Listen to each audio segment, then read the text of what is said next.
Hello. How we doing? Another working week.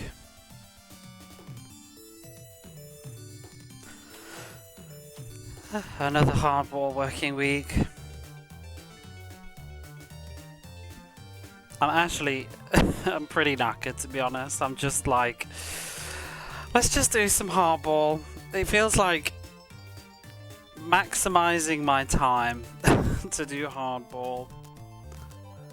I figured we'd get 2 hours in or something and maybe win, maybe not, maybe win, maybe lose, maybe go to bed after half an hour, but we'll see. Whew, I've been tramping around the city today, got my hair cut, and then I've been looking for shoes, can't find them except like annoying ones. It's not been a very productive day. I'm probably going to have to order them online, which bothers me because I'm worried I'll get the wrong size. I might just get bigger. But anyway, we'll chat and baseball. If I can find my things.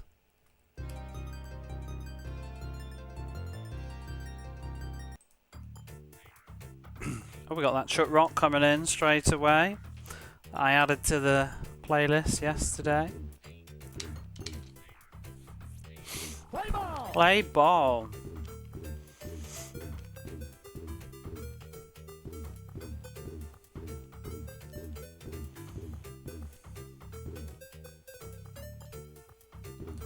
Got next to no reading done. Read a chapter of Oh Dan Brown.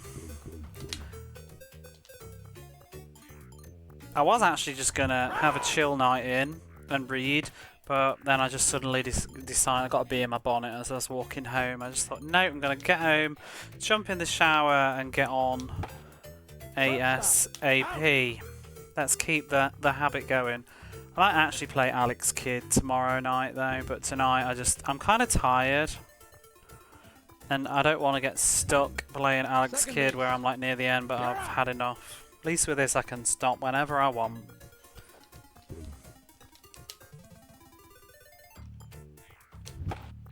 Left field. Ooh, ooh, ooh, ooh. Yeah, we do need to get Alex Kidd finished.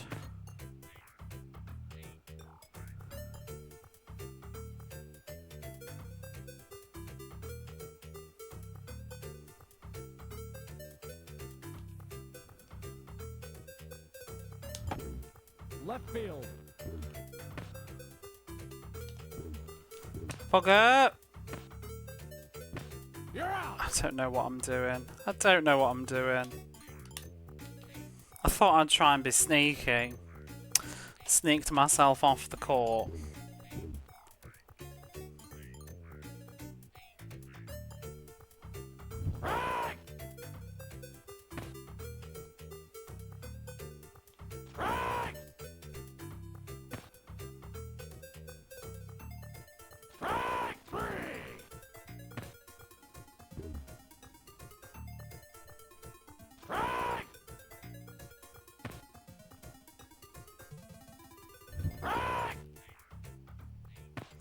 So, I went shoe shopping today. I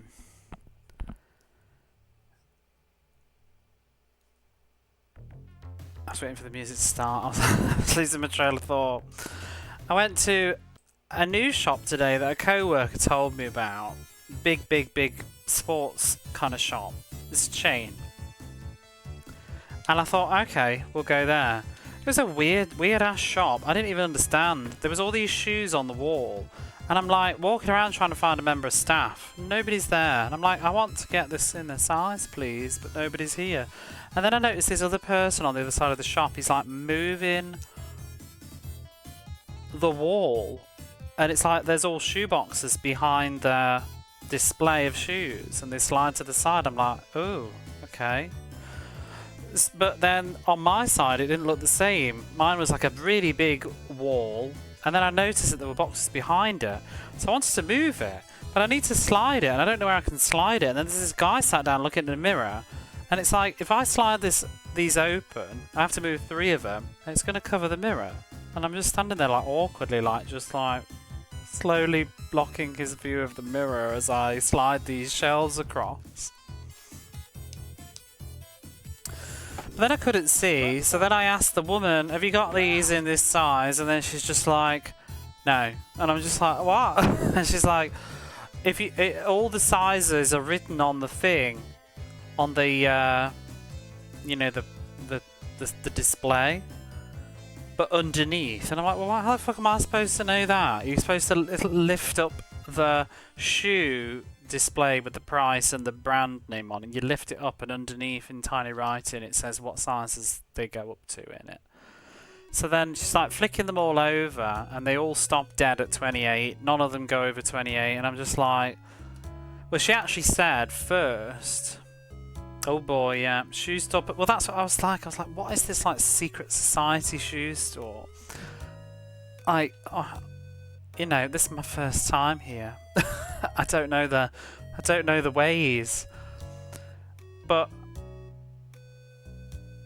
she's like looking all at them all, and they all stop at 28, and I'm just like, for God's sake, can somebody please stock a 20? And she says we don't. She said like basically don't generally have 28.5, and I'm like, okay, a secret shoe society. A sneaky whatever. Just work with it. There's a joke there somewhere, but I'm fucking knackered. Something about sneaky. But yeah, so I'm like, well, what about a 29? And then she's like, and she looks around, she can't find, and then she finds one, but I'm just like, do you know what's the annoying thing that I kind of don't want to say, but I'm just standing there because like she's found a 29, and I'm like, yeah, but it's fucking minging. I appreciate that it will fit, but I don't want to wear that.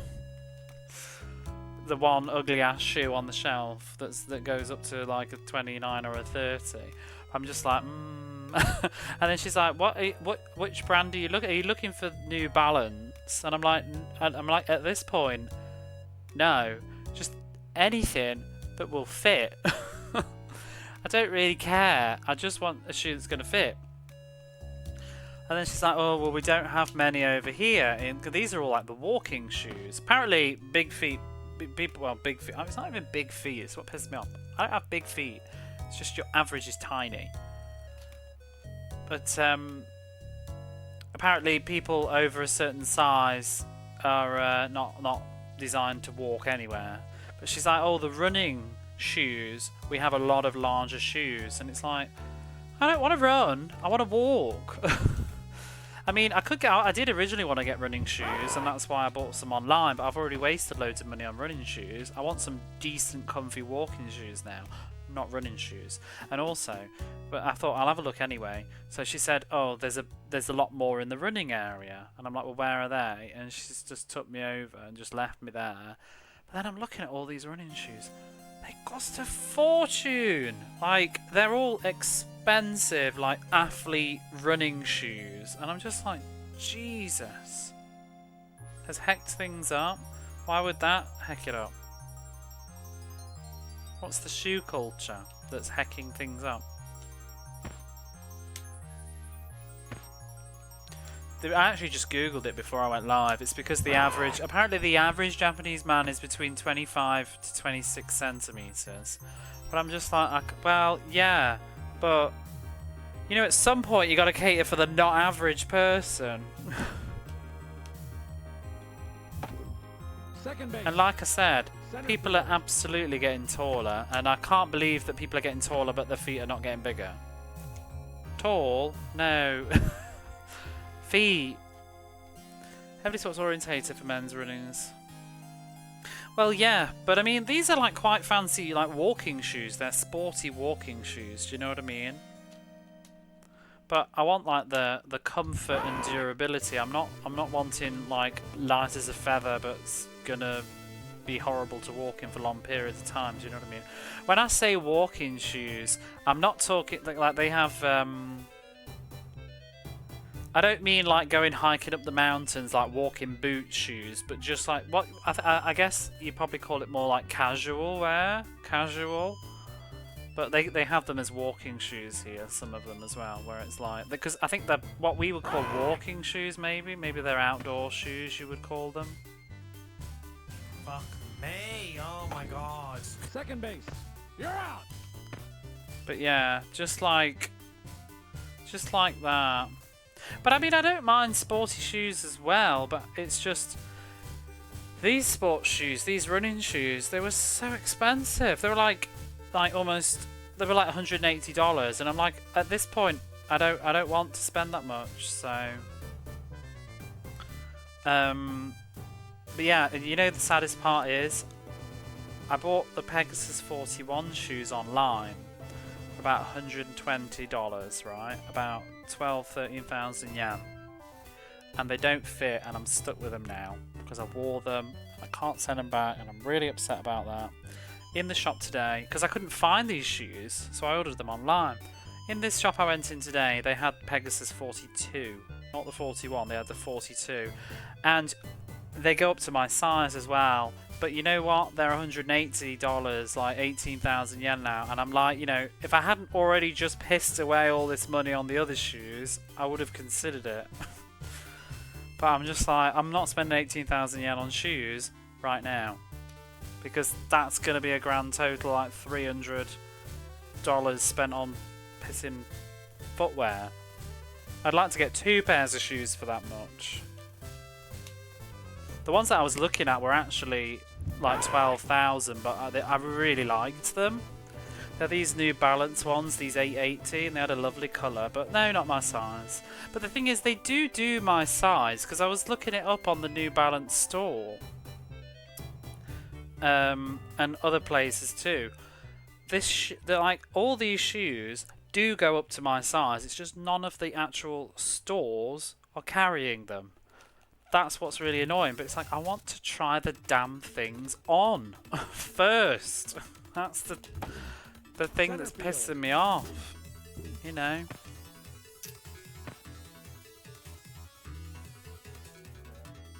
Hey, whichever, smudgy, smuggy. Yeah, it'd be so nice to try them on, because the problem is I didn't try them on last time, and you know, now I'm in a predicament. I'm gonna see if my co-worker might be able to help me sell those shoes, or come Christmas when I come back to the UK I might take them back with me and so I can sell them in the UK. But I only wore them for 2 days.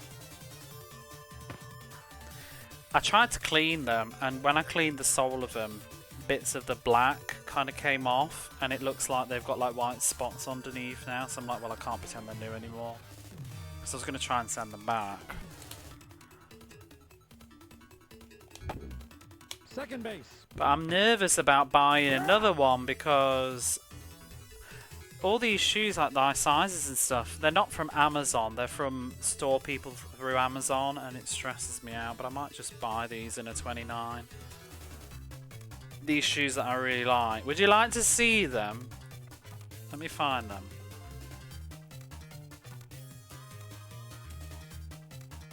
I really like the colour.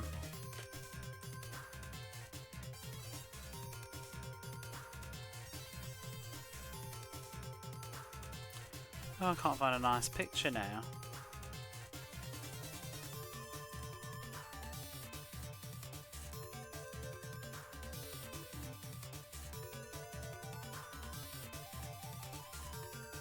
I can only find them in the shopping one.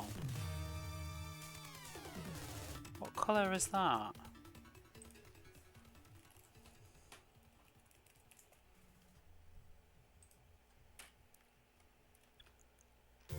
What is that buzzing?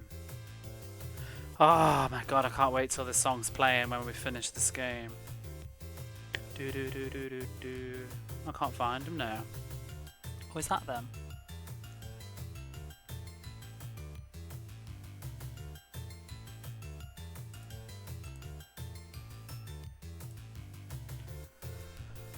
Da, da, da, da.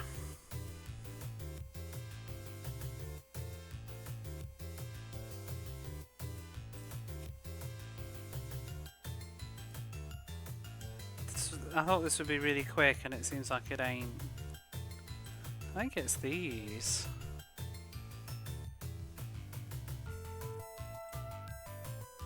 Oh, I really like the colour. Whoops!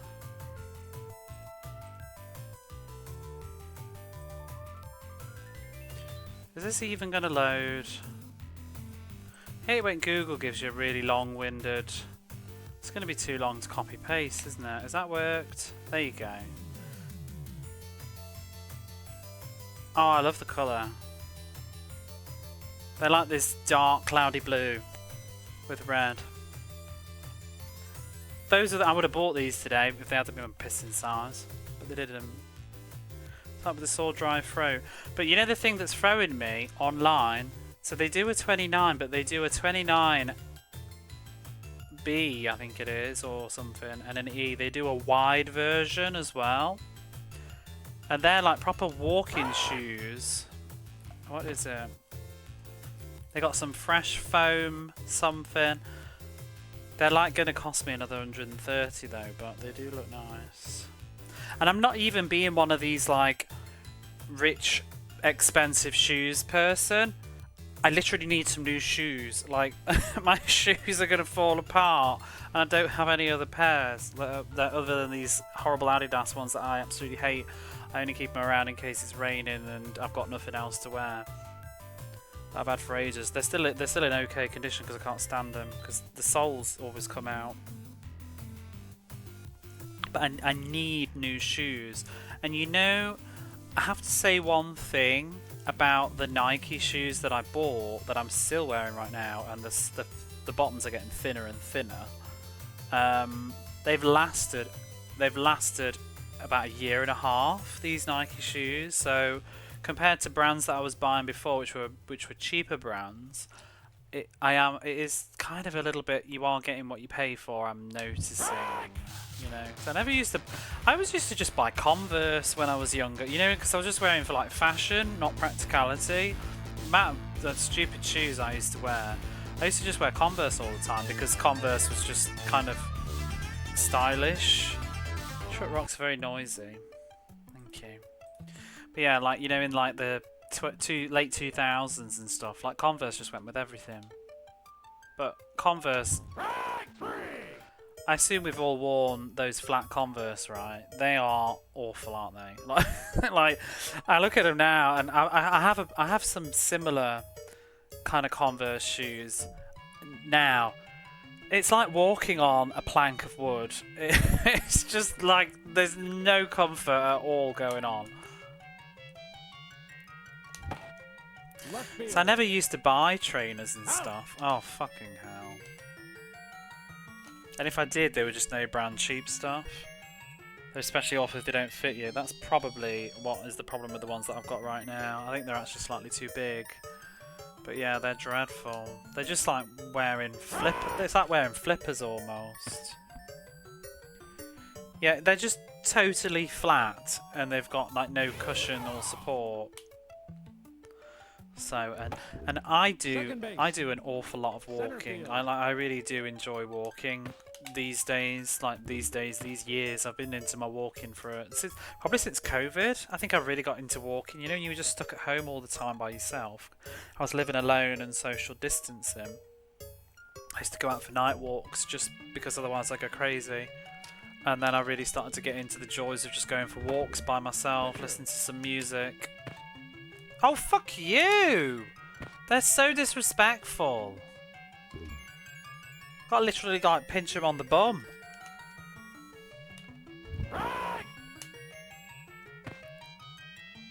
Don't help you lose weight. Well, I mean, are you also making effort with food? Because I mean, walking will help you lose weight, but you also have to like not eat like 10 chocolate bars. I'm losing weight from walking and fooding. God damn it. Are we winning though?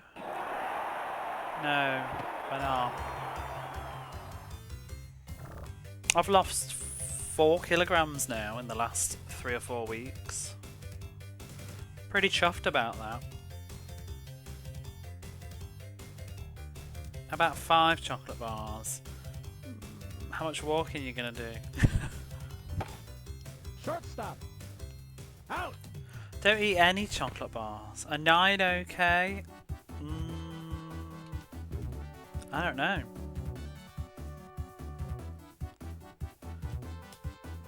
Maybe just like taste them and spit them out. I have actually done that the other day.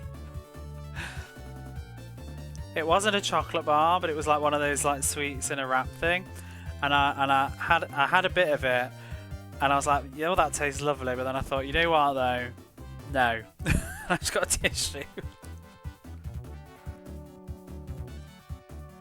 The limit is 4. No, I've actually, and this is just not preaching or anything, but I just have made a decision since the last couple of weeks.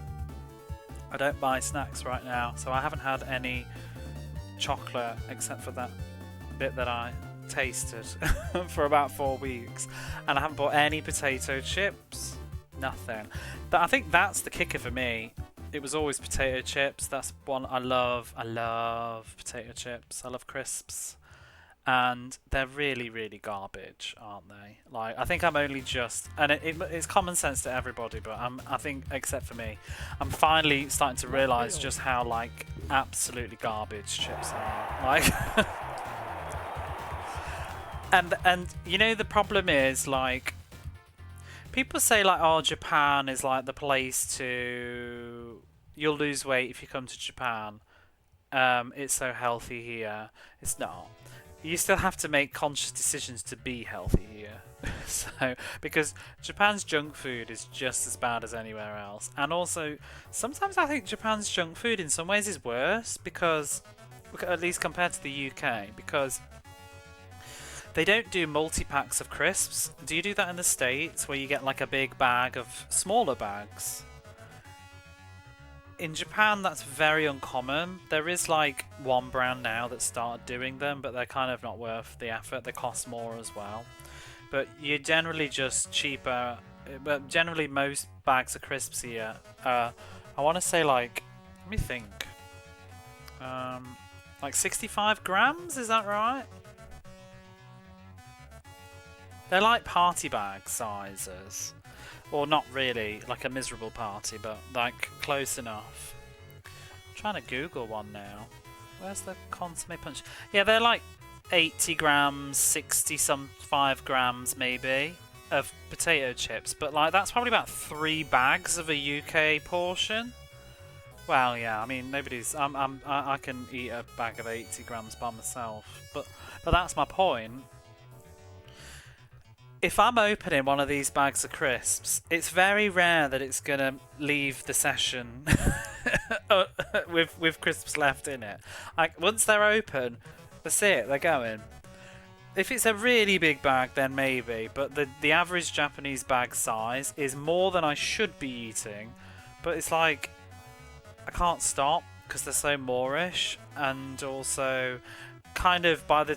If I'm gonna stop, there's almost none left. So then, like, you know, like probably about 2 hours later, I'll just finish them off. But then it's like you've eaten like, I'm just thinking, but you'll end up eating about 350 calories worth of potato chips. Whereas in the UK, I would just have a single bag, which would be considerably smaller. I might have two. No, I'd have one. Now that I've been living here, though, when I go back, I'm like, they're so small, I want two. But when I used to live in the UK, I just have one. Can calories be life opener? About how much? Yeah, it is. If you can smell someone open a bar of chocolate. I think for me, with the chocolate thing, if you can do it, and maybe you're not the same as me, but I feel like for me, if I don't eat chocolate, I stop missing it. I feel like it's a... People have always said that it's like addictive and stuff, isn't it? And I've never been a stupidly addictive person to chocolate, really, all my life. Like, chocolate's not really been my thing. It's potato chips and yogurt. However, I do like feel like, like if I've got chocolate lying around, I'll just eat it. But if I don't have it, I'm not sitting like, oh, I really fancy some chocolate now, because I've not had any chocolate for 4 weeks, so I'm not really thinking about it. And you know what I've switched to instead is grapes. They're really sweet and better for you, and I'm much more satiated by grapes now. Don't crave anything. Crisps, but not right now because I'm not eating them. But don't get me wrong, I have a super addictive personality. It's just that I have a bad relationship with food because I kind of like have like bad digestion problems anyway, probably like IBS and stuff. So I kind of am not. I've never been a foodie. I eat because of necessity, but I often eat lazily because and I take shortcuts because I'm lazy. I hate cooking. So in the past, I would often just rather grab a bag of crisps and actually like get up and make something a bit better. I would always eat my meals, but I would always snack in between. But what I'm trying to realise now is that there's better snacks to prepare for yourself that actually will result in you eating less snacks and also spending less money. So, see, my body hates food. So I also don't like food. If I could actually just flick a switch and no longer need to eat, I would actually quite happily do it. I'd still drink coffee though, but yeah. Food always makes me feel yucky, to be honest. Although, I have to say,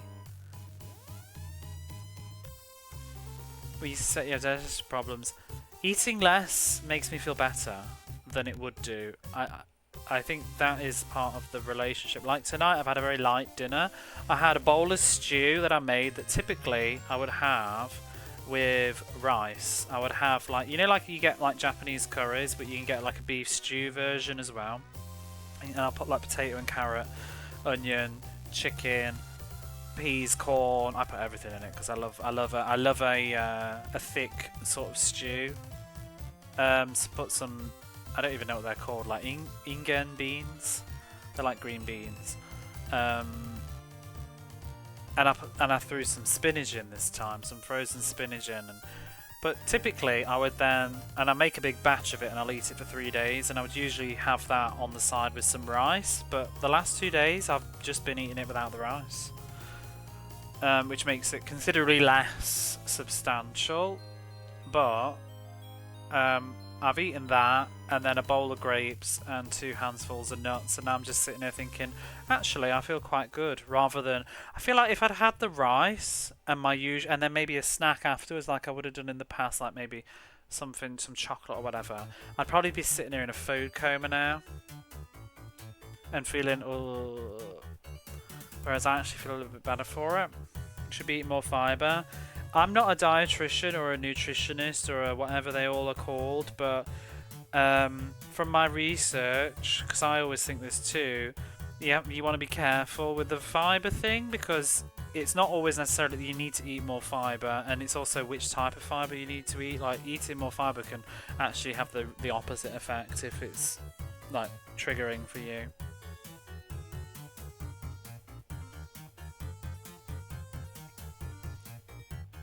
Because you might need.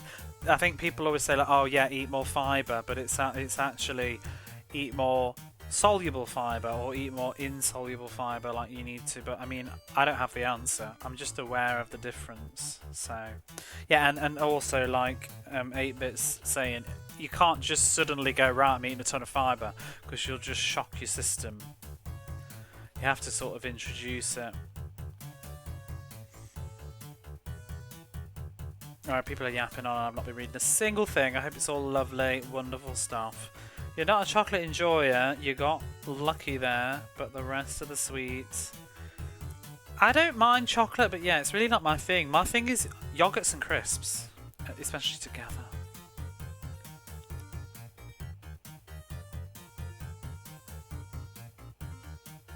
I like mango. but I've never bothered to prepare one. Never gone on diets. See, I have a terrible relationship. Well, I guess I'm on a diet right now, really, but it's not a diet that I'm following anything. I'm just being mindful of cutting out snacks, and also I'm trying to let myself. I think some good advice that I could give as somebody who's not even remotely qualified to talk about any of this, but I think there's a lot in letting yourself feel full. And I think most people know this, but I don't think people really know this, you know what I mean? Like, you've heard it, but like put it into practice. Like, the amount of times like you'll feel hungry still, but if you just need to wait, like just wait, let your body realize, actually no, I'm okay, I don't need to eat anymore. Brush your teeth after a meal and stuff. It helps. I find it helps signify that we're done. So, eating more fruits and vegetables. Yeah, I'm just trying to eat more grapes. Takes 20. Exactly, that's the thing, I think, Chrono Gear 2. Because, I mean, I do it. You know, you'll eat your dinner and then you're like, well, I'm still hungry. So then you'll eat, like, some crisps. It's like, why are you eating a bag of crisps after your dinner? And then it's like, oh, I'm going to have a yogurt. Oh, and I'm also just going to eat that chocolate bar. And it's like, you were probably full from dinner, but you just haven't waited yet. And then 20 minutes later, you're rolling around like, oh, I wish I hadn't done that. But also, your stomach, like, stretches, doesn't it? Not in a way that the size dramatically changes, but if you keep overeating, your stomach will get used to it and be ready for too much food, whereas it will sort of like... Because it's elasticated, not that it actually increases in size, but it just will stretch to allow for more food. And if you stop eating so much all the time, your stomach will readjust and get used to not having so much in it, so you'll feel fuller on less. And just from me doing the last few weeks, I'm definitely feeling like that. I mean, and don't get me wrong, like, I'm not actually like, I'm pretty comfortable with myself. I'm not very, very overweight. I'm actually in my BMI right now. I just want to be better. That's all. I would like to lose maybe another 6 kilograms, and then I think I'll be pretty chipper with myself. I'd just gone beyond my BMI like recently, and that's when I was just like, you need to sort this out because you're going into like obese town, and I don't want to. So, put my foot down. Get rid of that Christmas podge finally. Thing is, when I this Christmas, I'm gonna have to be careful.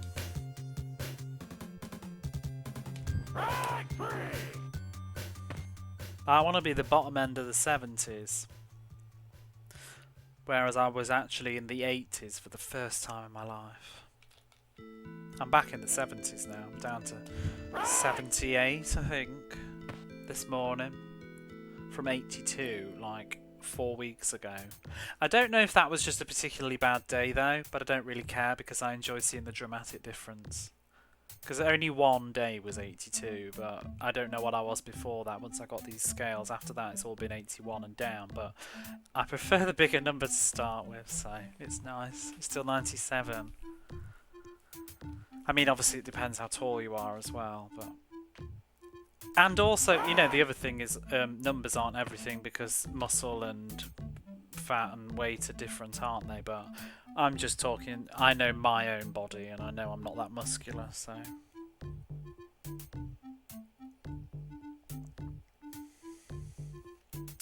Not eating enough. Oh, tell me not about it. Honestly though, you know, one of the nicest things is just I'm saving money, and I love saving money. I've never thought I really should have just thought about it more like that in the past, but I love not spending so much money when I go to the supermarket now because I'm not buying a load of shite. I actually do spend a little bit more though. I think I always had a bad view. I don't know if anybody else does this, so maybe it would help you think too, but like, especially in Japan, like fruit can be quite expensive, and I'll look at grapes and I'll think like $4 or $5 for a box of grapes. But then if I just think about it, like these grapes, I'll eat them over 3 days. That's like 3 chocolate bars, which would equate the same price. But I always used to just look at the initial price and be like, ugh, you know. But then I'd happily go and spend $5 on like 3 bags of crisps or something instead, which is way less healthy, not even as satiating. Shortstop. Out. So I'm just trying to reconfigure what I consider value for money, not the size of the food, the kind of quality of it to price.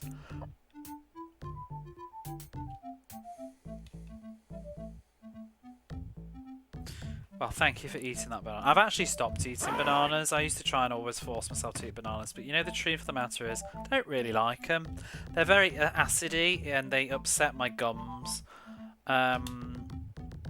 They're cheap though. That was the reason why I used to force bananas, because they're a very cheap food. But I've discovered, you know what? I love grapes. So let's eat more grapes. You say something earlier, Brenticus, and I think I totally ignored it. Have I tried the lasagna? You know, I read that and I didn't respond, but I read it because I was talking and I didn't even catch on to what you were saying. I literally read that as like, since, and I was going to come back to that and I didn't, and then I was going to literally just be like, I've never really had lasagna. And I just read back on it now and I'm like, that's not even what you're asking. To eat from country buffet, if not the lasagna. Oh, and there you go, you've said it again. So I do that. I don't know. Those of you that stream may understand, but how my brain works. But sometimes I'll read people's comments, and then I have acknowledged them in my head, but not out loud, and because I'm in the middle of a sentence.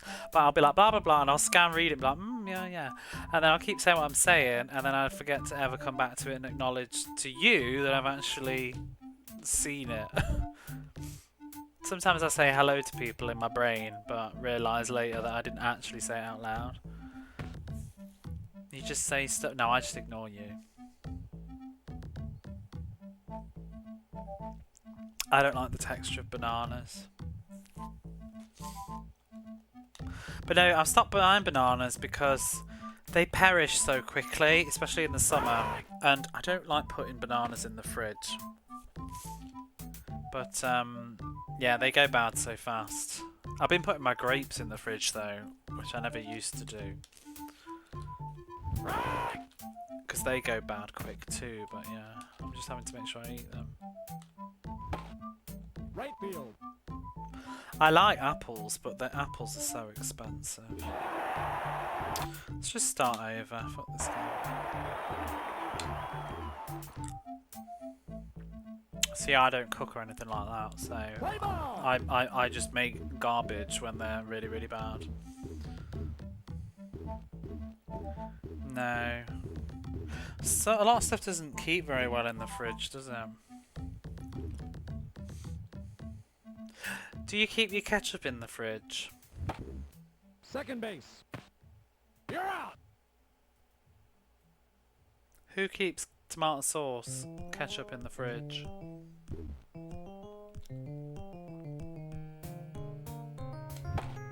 Left field. Foul ball. There must be at least. Oh, I knew you. I don't know why. I just had a feeling. Like, I bet that Rudo keeps his ketchup in the fridge. You strike me as that person. Matt, did I say hello? You were here before, and I acknowledged you in my head as well. What did you say? I can't find it. I definitely saw your name earlier and then forgot. Oh, it was Roxy. Hello to you.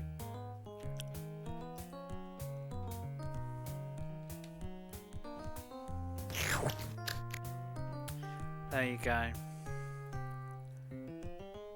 You don't keep ketchup in the fridge. I think, don't you? I think you probably have to keep mayo in the fridge.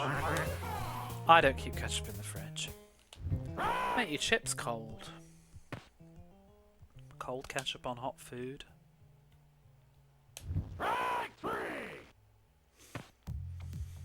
Who of you can eat ketchup that isn't Heinz?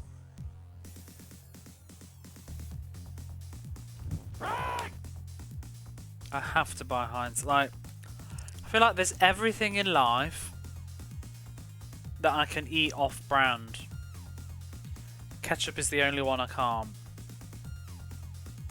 Yeah, I thought you would. Heinz ketchup is the only brand luxury I will always afford myself. If I can't have Heinz ketchup, I just wouldn't even buy it. You don't actually have it anymore. Heinz is pricey, you reckon? I don't find it so bad. It's like 400 yen here for a thing, and it lasts me a while. But I can't stand tomato ketchup that's not Heinz. Right field. Whoops. I'll do baked beans that aren't Heinz. In fact, to be honest, I'm not even sure I'm that bothered about Heinz baked beans in particular, but without sugar added, I use it for cooking. All you cooks.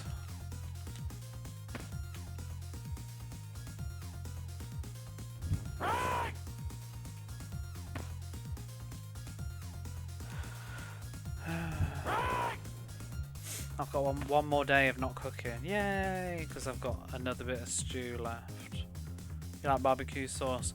I feel like you can get very good barbecue sauce here, like just in the store. You can get it in like restaurants and stuff and McDonald's, but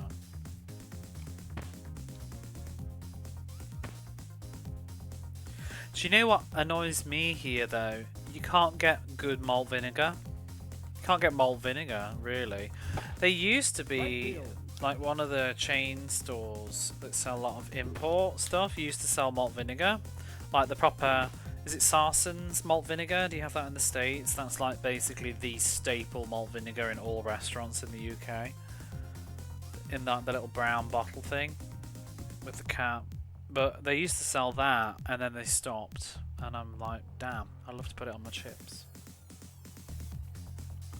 Then Japan sells so many vinegars, but they don't generally sell a lot of malt vinegar. But they got like apple vinegar. I bought some apple vinegar and I just put that on my chips. I don't really care. Assume it's sold somewhere. It's just Sarson's is the. It's just where all restaurants do Sarson's vinegar in the UK pretty much when it's on a table.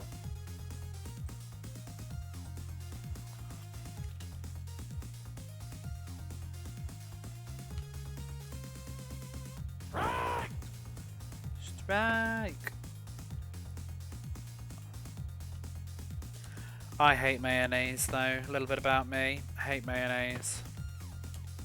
The only time I can tolerate mayonnaise is when it's mixed with tuna. I mean, like tuna mayonnaise and sandwich or something.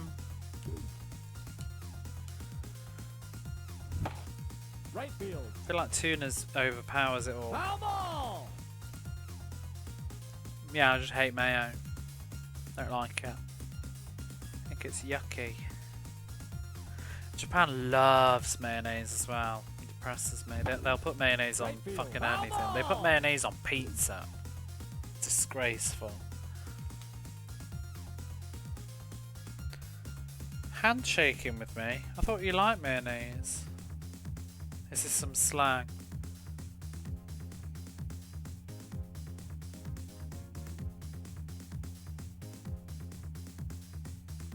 Oh, we've got an LOL from Chronogear. I've embarrassed myself, haven't I?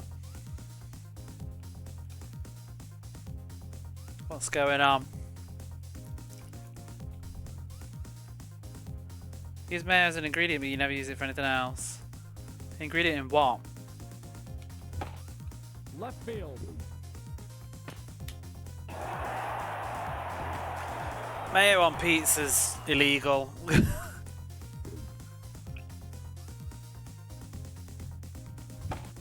Pitcher.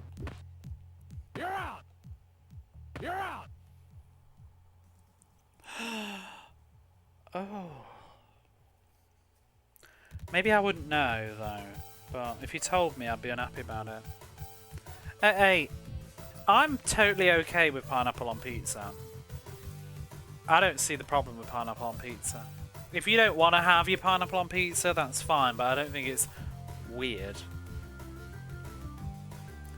Pineapple is lovely hot. I love pineapple and meat It's just a great combination. Warm cooked pineapple. Thank you for that giant pineapple on a pizza. Pineapple pizza is big everywhere, really. I feel like maybe not Italy.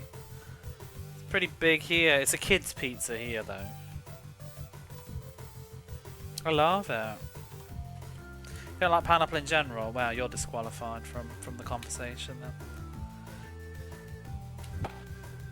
I remember me and my friend, we went to a barbecue outside, like at a campsite. Piss! And we went with some Japanese folks that my friend was like, knew. And they're various different ages for like a day out. And we're going to have a barbecue in the summer, and so the typical sort of Japanese kind of thing to do is to get some like yakisoba and do a barbecue with yakisoba, and I don't think what else they did. I don't know, maybe some shit ass sausages, like, and when I say sausages I mean like nasty little wiener things, but because Japan's sausage game is terrible. Most countries, I'm British, and I feel like no, everywhere I go don't do good sausages. Need proper meaty butchers sausages. Everywhere's all like Frankfurts and whatever. But anyway, I digress. So they were doing their thing, and then me and they were like, "Oh, you could get some stuff if you want as well." And we went to the supermarket, and then me and my friend we're like having conversations about what we're gonna do, and we bought some onion, we bought some chicken, and yeah, chicken's a little bit crazy, but whatever. There was not a lot. There's not always the best meat choices, so we got some chicken, we got some pineapple, and then we got well, I'll never have one because I've never been to Australia. And I can't remember what else we got. Oh no, we got some red peppers and maybe yellow peppers. And we wanted to make like, does that, you know, like kebab? But it's not kebab, is it? But like a shish kebab? Even though it's not kebab meat, but yeah, like skewers. And we were going to barbecue them. Wow, you should have seen like the minds being lost. You're gonna put pineapple. You're gonna cook pineapple with that. No, not yakitori, like a shish kebab kind of thing. It wasn't Japanese. You're gonna put pineapple with chicken, and it's like, yeah, and they're just like, but pineapple. We made it all colourful. It was like all the colours, like onion, red pepper, yellow pepper, some pineapple, and yeah, they just couldn't handle the pineapple going near this chicken. How is that weird? Because you're not Japanese, and rules were being broken. These two foods don't go together, and it's illegal. But two of the guys. This older guy who was probably in his like 60s, 50s, he tried it, thought it was nice. The other guy thought it was nice, but there was this girl, she must have been like, what, about 31 or something. The fucking stank face. she was not having any of this pineapple and chicken. She was just like, no, I'm okay. But it's just like, do you like pineapple? Yeah. Do you like chicken? Yeah. Well, then you'll love pineapple and chicken. Just about to get you arrested. I know. It's because we were breaking the sacred rule of only having like yakisoba for barbecue. It's like one of my dear friends actually. But I remember, I think I sent her a picture of my dinner once, and I had like curry, like Japanese kind of curry, with some rice, and then naan bread on the side, and she's like, "Oh. But you're having naan with rice?" And I'm like, yeah. And she just couldn't believe that you would have naan as well as rice. It's like, no, you have one or the other. And I'm like, or you can just not live your life so limited. Just, you know what I mean? Like, Never had pineapple with chicken. I don't think I would usually have pineapple with chicken, but it was like, what else are we going to stick on this skewer? Like, maybe some pork if we could find some, but yeah. Pineapple fried rice with chicken in it. Oh, that'd be nice. That's more Chinese though, isn't it? And that's also more, probably Western Chinese. It sounds like a Chinese takeaway, that does. So... yeah, Japan's not as bad. I don't really feel like Japan puts pineapple in anything. At all. You get this dish here called like subuta, which is like a sweet vinegary pork based dish, and it's got green peppers in, carrot, chicken, and onion. And I think pineapple would probably go with it really well, but I could imagine the food brigade if I put some pineapple in it.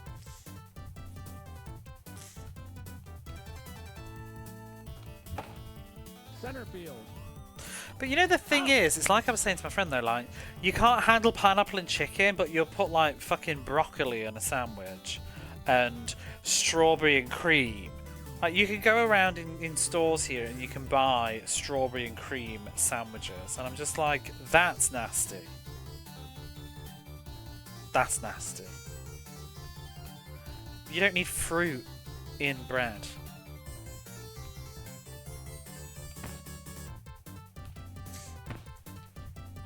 Getting so... I know, I should shut up now though, I'm getting hungry.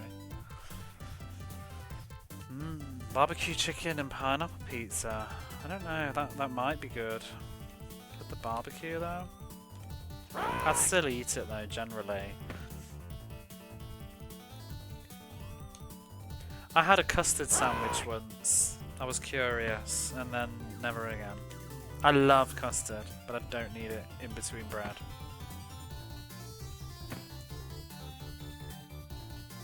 Pork is probably the best with pineapple, yeah. I mean, British culture, we were always having gammon and pineapple.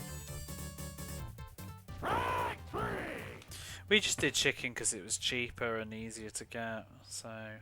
Oh, and pineapple on a burger. They call them Hawaiian burgers. Like Hawaiian pizza here. Because they can't admit that it's just like regular normal food. They have to give it a location. No, I think isn't Hawaii known for putting pineapple on everything? Oh no. Jalapeno to the pineapple pizza. Isn't that... No, you've ruined it now. I hate spicy food. First base. I'm so over this game. I'm so over it.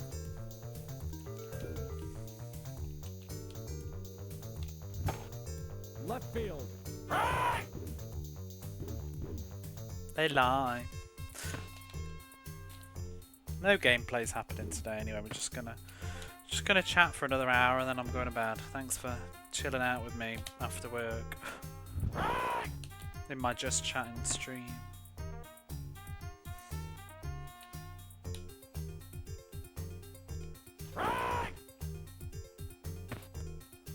Thank you for being clear.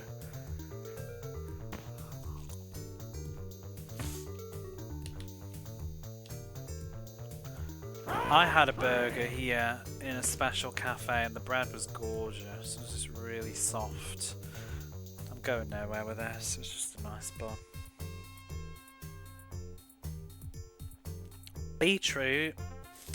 Hey, do you say beetroot? I thought Americans said beets. I didn't realise for ages that that's what a beet was. My mum loves beetroot. She puts it on sandwiches. All the time. She just has... I feel like she just has beetroot sandwiches sometimes.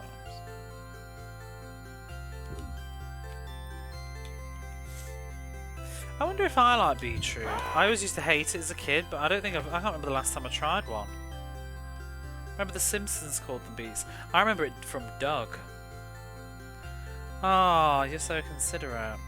That's nice though, really it is nice, because as a non-American you spend all your life having to do the reverse, otherwise people just go, wow.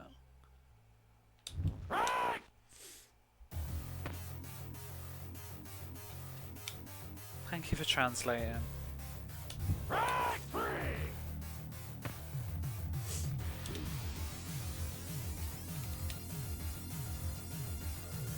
I was just curious then because I didn't realise there were two different things. You're out. I know it from Doug because it was the beats instead of. I guess it's the musical beats and the beats. Killer tofu. Third base. Left field. And the Beatles.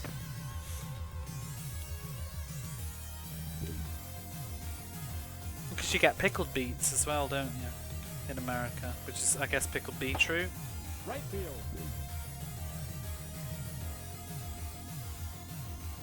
Right, I'm just starting over. Here we go again. Play ball.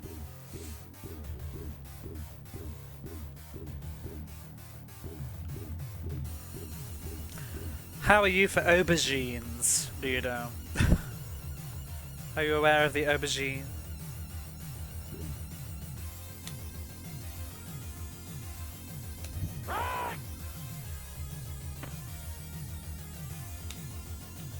Yeah, eggplant. Why don't you adopt the word aubergine? It's so cool. Eggplant's so just...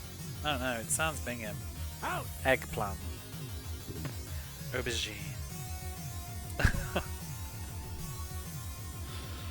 We say aubergine in the UK. Eggplant, really fun to say. I didn't. Again, this was one of those things I didn't realise that they were two separate things for the longest time. I just thought eggplant was something else.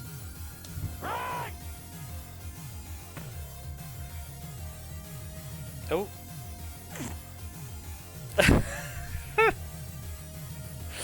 Brenticus has posted an emoji of an aubergine, but it has been held by automod. Smart detection.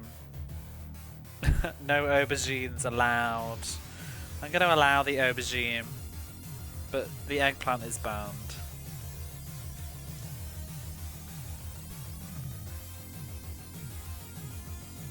Sneak in the DMS with a winky.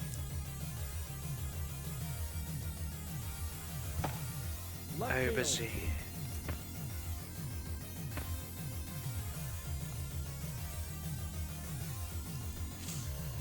See, I just know how to spell aubergine because I'm British.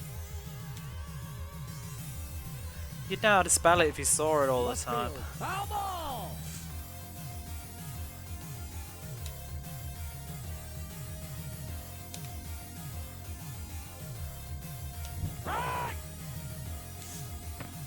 What else is weird?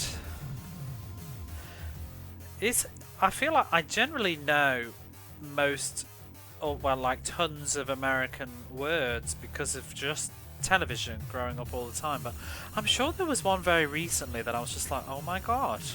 Like I just didn't know that.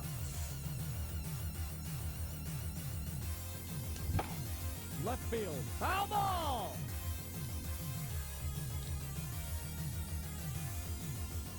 Oh, I didn't realise that you say sauce in two different ways, or at least maybe certain accents do.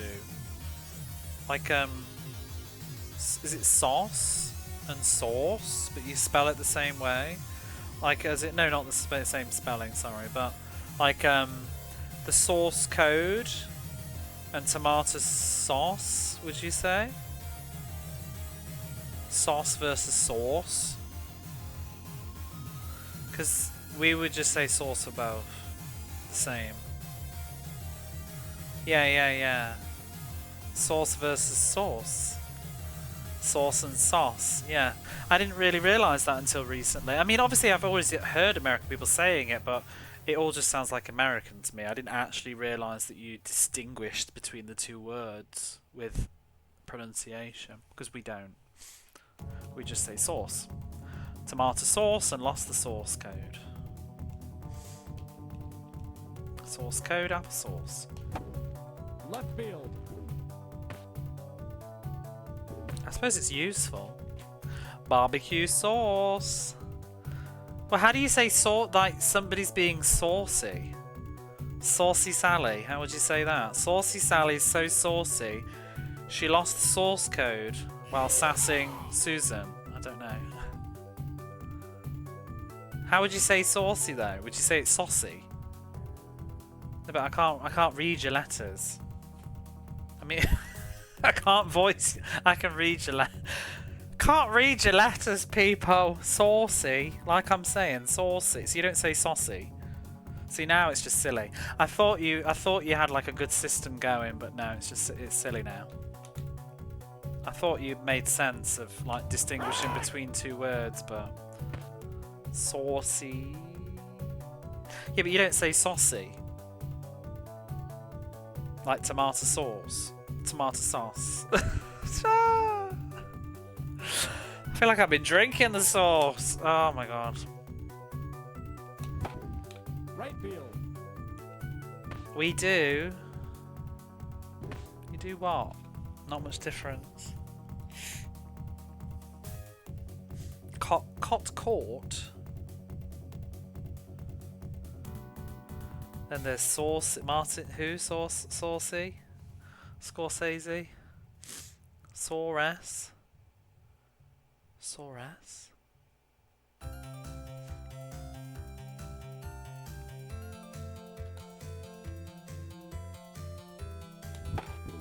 Second base. You're out. Cotton court.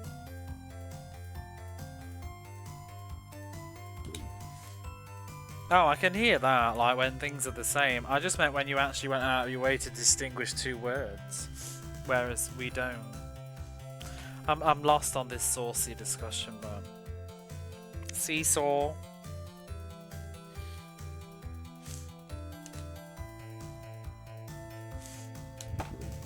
Second base. You're out. I remember learning that the word fortnight. I wonder if is it more common now, but a fortnight used to be not really known or used in America. I think I remember hearing, I think it was with the Harry Potter books or something, when they were localizing them for the States, they had to change words like fortnight and stuff. It's such a useful word. I mean, I wonder if all the kids use it now because of the game Fortnite, but... Right field.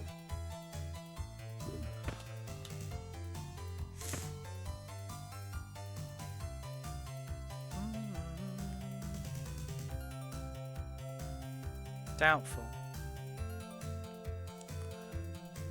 Don't do what?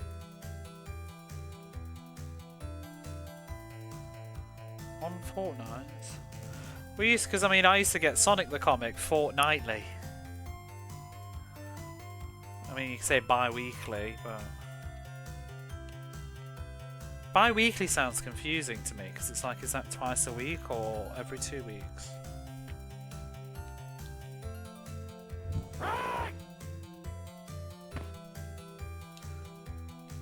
I used to get Sonic the Comic fortnightly.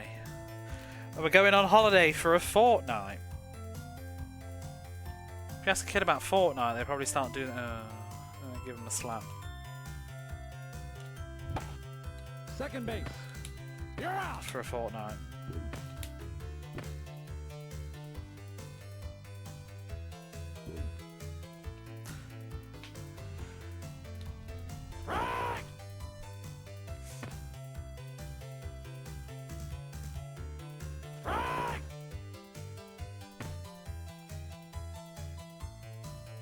Do you know the one that I don't get? And Japan does the same thing. But maybe with Japan I get it a little bit more. But I don't get why in America you do the month before the date.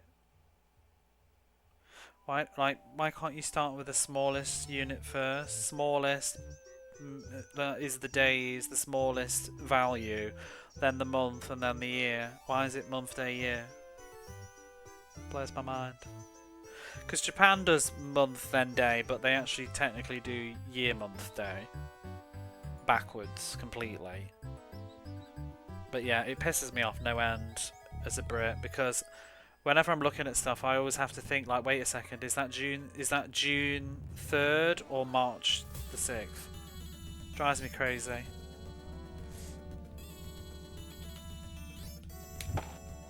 Left field.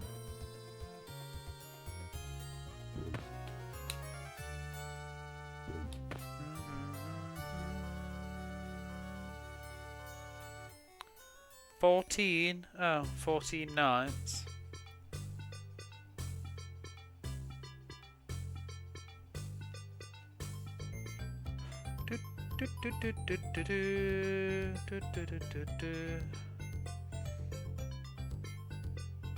Stores them alphabetically. What would that have to do with the numbers?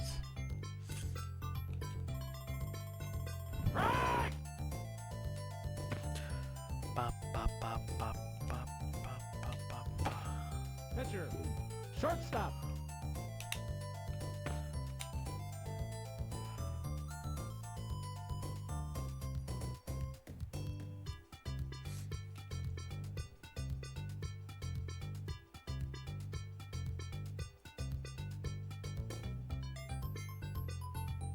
The numbers happen to be alphabetical.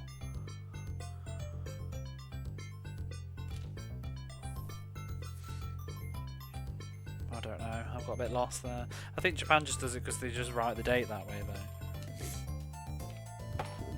Pitcher. Second base.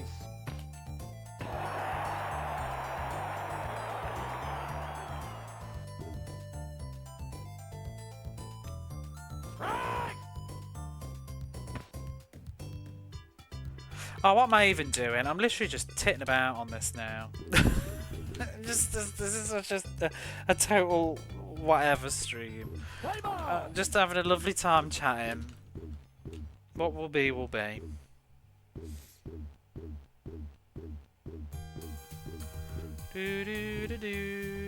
Kids you've worked with are more into Roblox now. Yeah, I think they are. What is it? What's that game called? Some Poppy's Playtime, is it?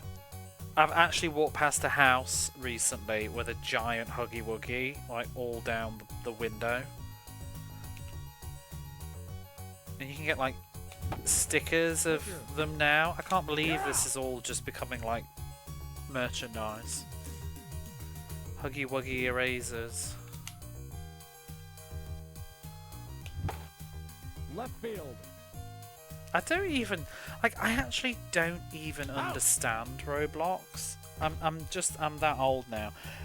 Part of it is also because I don't care, but I don't even understand what it is. Like it's a platform of video games, crap video games that people make for free. Third base. You're out. And you play them for free.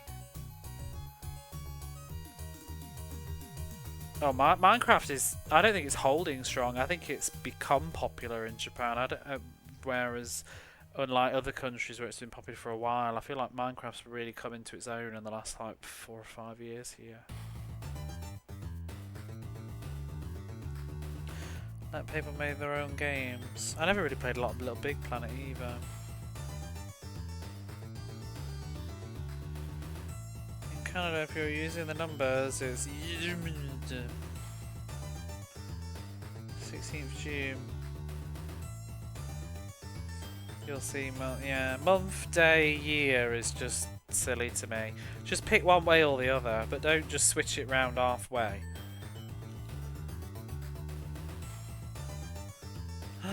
I'm really I want to get a better laptop. Maple Story. Did anybody play Maple Story? Maple Story Classic is coming out, and I really want to play Maple Story Classic. I keep listening to the music and just getting happy.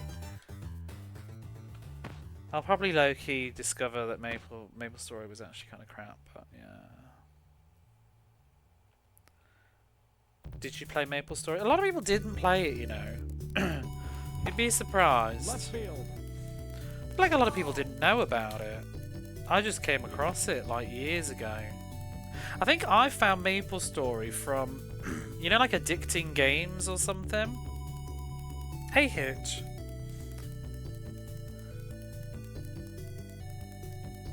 Don't forget to fall down. It's a song. You played Maybe? That surprises me. I don't know why. It just does. I just didn't imagine. I can't imagine you playing MapleStory. Do you remember like those websites with the flash games, like Too Addicting Games and stuff, or whatever it was? And you play all these like random ass flash games.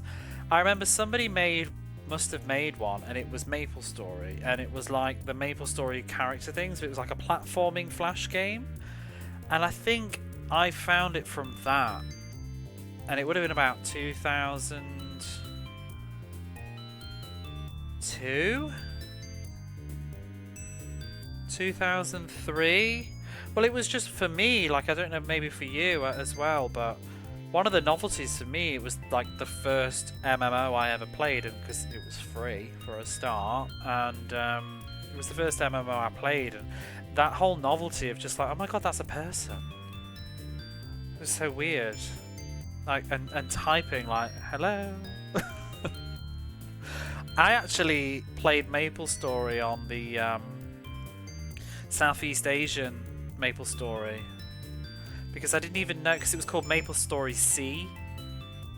I didn't realise that stood for Southeast Asia. I just thought it was like a version of MapleStory, and I thought, oh, C sounds nice. So I downloaded the Southeast Asian client and was playing on that for a bit. And then later I discovered that's how I first played MapleStory. And everybody spoke English anyway because it was Southeast Asian, so it was the general language. And I had a lovely old time in MapleStory C. And then eventually I stopped playing for a bit, and then when I came back to it I'd start all over again, and then I got the other version, of the US version I think of MapleStory, or the European one, I don't remember. But then I realised they had like different regions and stuff. Yeah, I know, it was like, yeah.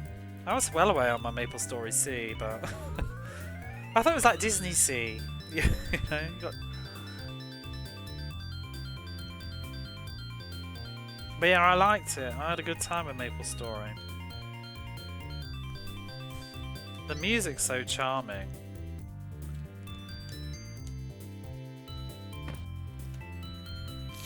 I was an ice wizard, and I used to just sit about in this tree killing all these slimes and leveling up. And then you get that you get somebody like some knobhead being like CC, which means like change channel, because they're like, get out of here, this is my spot or whatever, or you get someone kill stealing. I actually read a website today. It was 11 memories of MapleStory, and it was like a trip down memory lane, like watching people put in CC to make, like, wanting you to change channel and bugger off, and people on the market like just standing still with a thing, a shout thing or whatever it was, and it was like selling fame for 7k or whatever, buy fame 12k each. I think I tried to do Ragnarok once and it didn't work, so I gave up with it. I also tried to do, was it Flying 5 thing, and it was just ran like ass, so I just deleted it.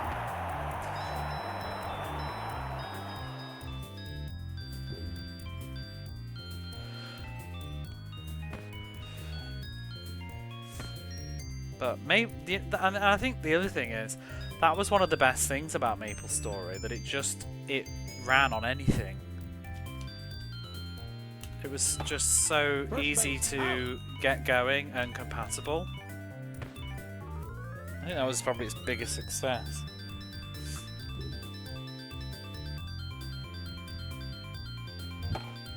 Right field.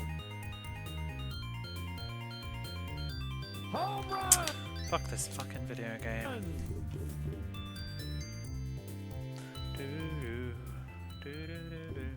But anyway, MapleStory Classic is coming out later in the year apparently, and it's gonna be...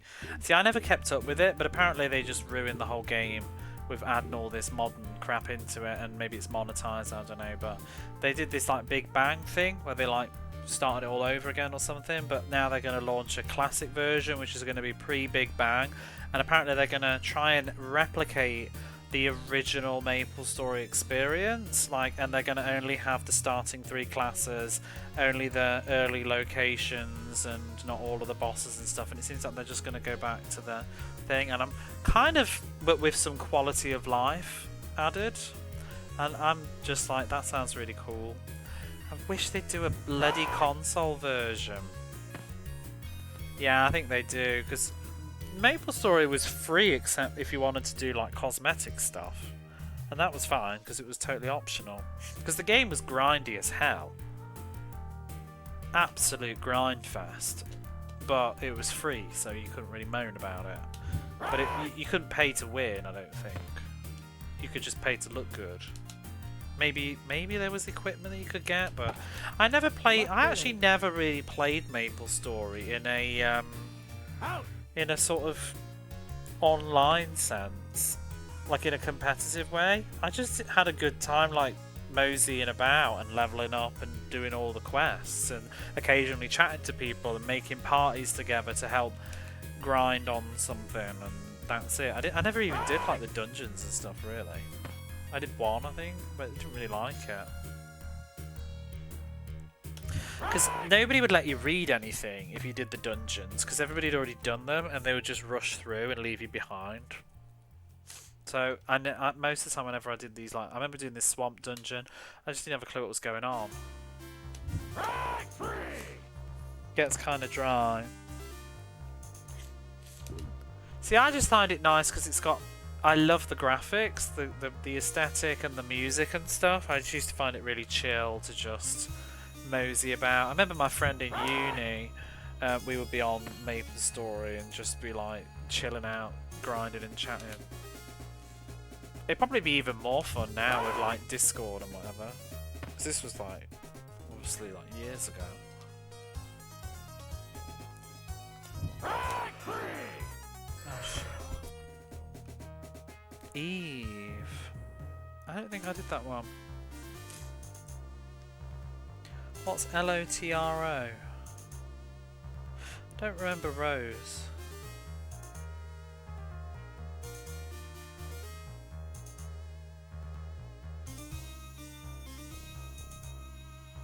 The Netflix dungeon. Oh.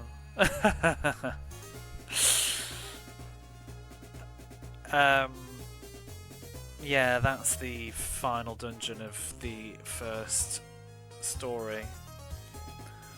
I'm not gonna lie, I've been a pretty awful person on Final Fantasy XIV. When that dungeon comes up, I've actually taken a bath and just let people do it and tried to get away with it. There's because when you know it really well, there's certain bits where you can just like bugger off before anybody will notice, because there'll be a wave of cutscenes and short bursts of gameplay. So I've hopped in the bath for like 10 minutes and come back out and helped do the boss at the end and got my experience.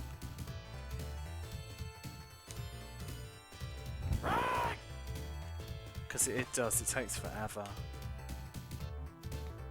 I can't remember what it's called now, but the whole dungeon's about 20 minutes, I think, which is a lot for an online instance. You do get a lot of credits for it though. I never played Fantasy Star Online. I never played it. I didn't have the internet for the Dreamcast. Second base. You're out. Lord of the Rings Online. I'd love to play Fantasy Star Online now, but I would want to play on an actual Dreamcast. On the PC. Oh, I always thought to try PSO2. I even downloaded it and I just never bothered playing it. You know what I did play some of though was I played the Elder Scrolls Online. I really like that. I actually want to play that again sometime. I've considered like even streaming it, but because if you haven't played the Elder Scrolls Online, it's kind of just like playing Skyrim, but with other people around you. And there's like online dungeons and stuff, but it really didn't feel important. I would say 96% of my time I spent on Elder Scrolls Online was pretty much, you could have just turned off the online and I would have been happily playing it by myself. It just felt like playing a Elder Scrolls game, but every so often, there'd be other people walking around just doing quests, and because all the quests and stuff, they've all got voice acting and stuff. Like, it was really, really good.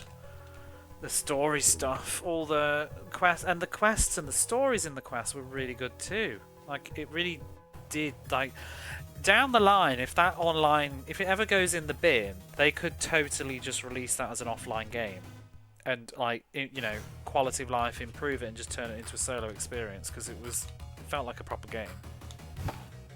Left field. Out. Phew. I don't remember EVE Online. But I never really did all these, because I've always had shit computers all my life, so I've never really participated in anything like that. The only reason I played Elder Scrolls is because they have a console version. And Final Fantasy 14. I played Final Fantasy 14 right up until pretty much mid-COVID, and that's when I stopped. PvP. I'm not very competitive, so I don't really like. I did do PvP in Final Fantasy 14, but it was only because I wanted to get the rewards, not because I enjoyed it particularly.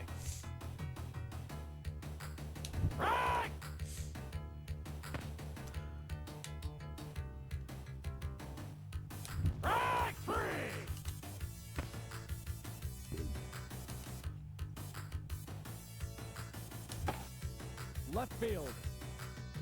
I used to main a dancer. Out.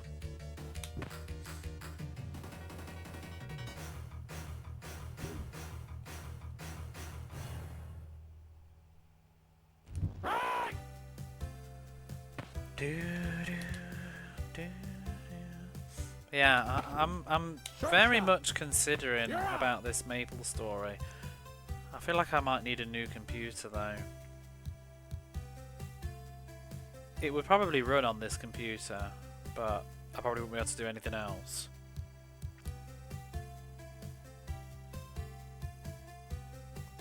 You're a right old meanie, aren't you?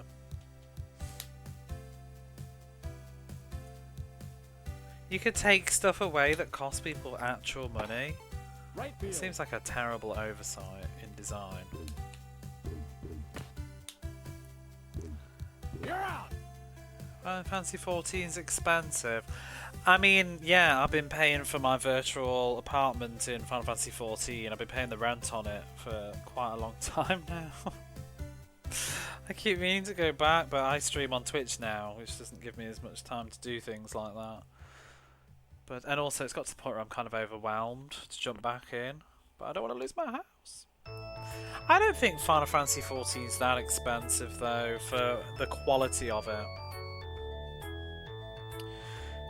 I don't know how much it costs in Australia, but yeah, I don't know. Here it costs, I think it costs about 16,000, not 16,000, 1,600 yen here, so it costs about $15-ish a month.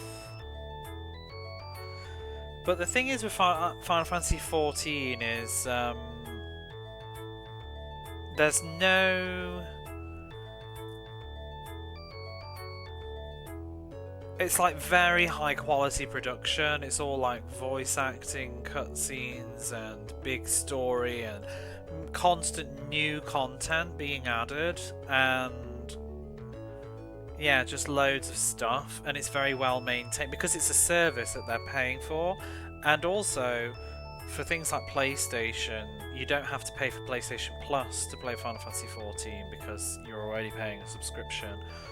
And they do often say, obviously if you have a house it's different because you have to keep maintaining your house, but if you don't have a house, they specifically encourage you to play all the content and then come back later. There's stuff to do, but they don't try to keep you playing all the time, do you know what I mean? Like a lot of MMOs, they can't handle you going away, whereas Final Fantasy XIV's design model is they dump a ton of content and then they start working on the next ton of content. People eat it all up and play it, then die down. The hardcore people keep doing the raids and the grindy stuff, but everybody else kind of just comes back later when there's new story and stuff. So I don't know, but it's hard to start when you're playing like that. Like Second Final base. Fantasy 14 just took over my life for a couple of years, really. Like my gaming life, it was pretty much all I played. You know how I managed to wean myself off Final Fantasy 14 was by playing Skyrim, which is just as addictive.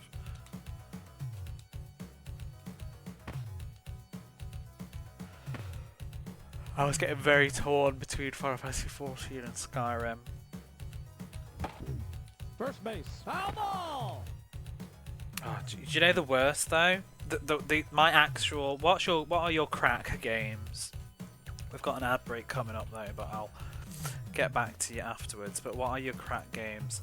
Mine is Stardew Valley. That shit is dangerous. If I put Stardew Valley on like on a weekend, I will see you at the end of that weekend. and Civilization. Any of them. They're all nasty. And Skyrim. Can't stop the Skyrim.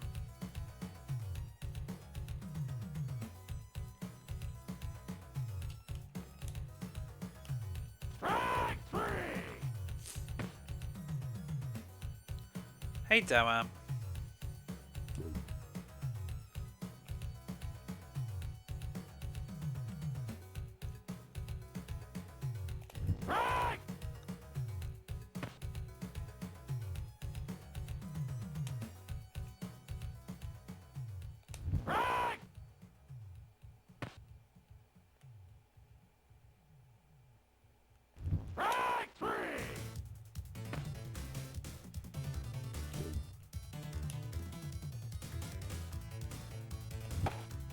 Left field. Give me something.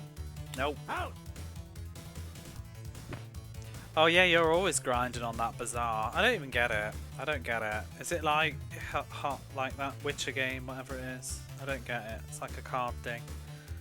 I'm not going to lie, it doesn't really appeal to me at all, but maybe if I played it, it would, but I'm not going to let myself play it, because I have enough going on in my life. Don't need another addiction.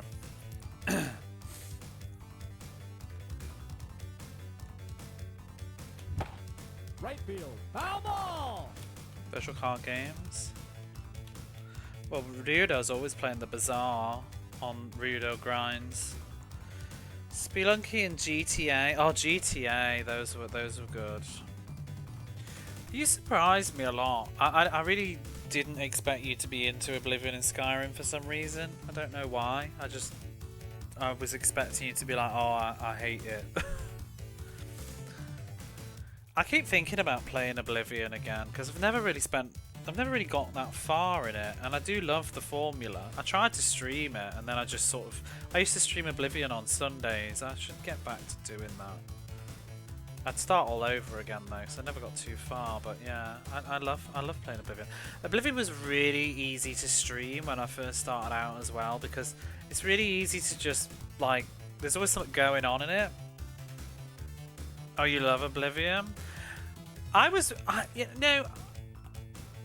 love the world of Oblivion and the graphics. I really like the graphics because I'm all about sunshine and colour.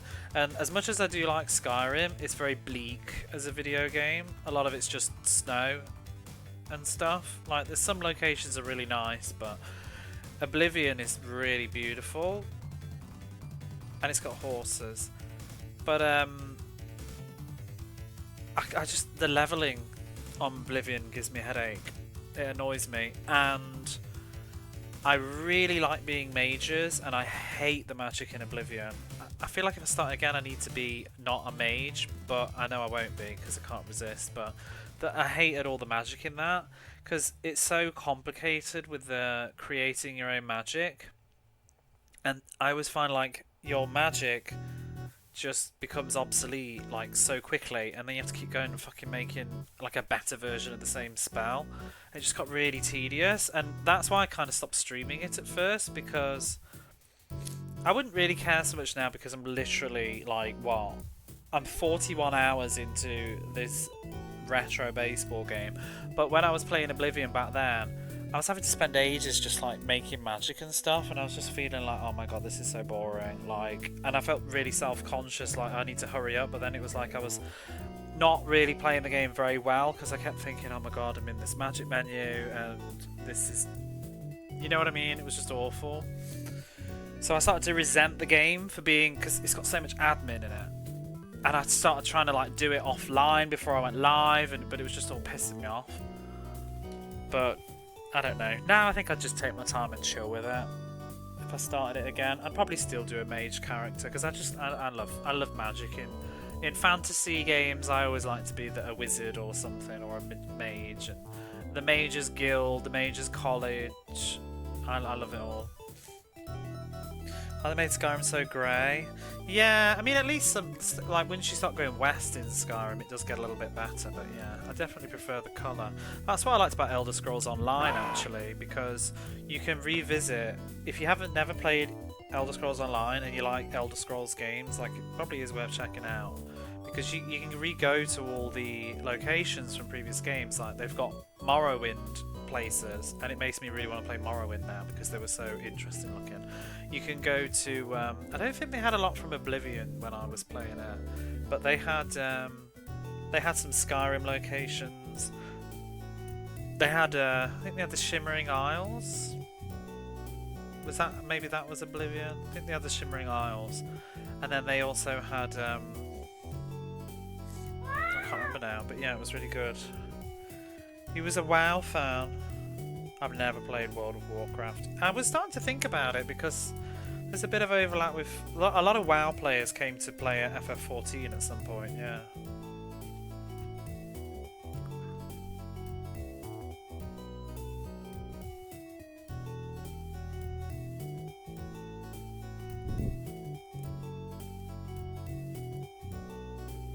Every attack in Morrowind's based on RNG. I've never really been that big on the combat in the Elder Scrolls games, to be honest. Even with Skyrim, I think it's kind of wonky.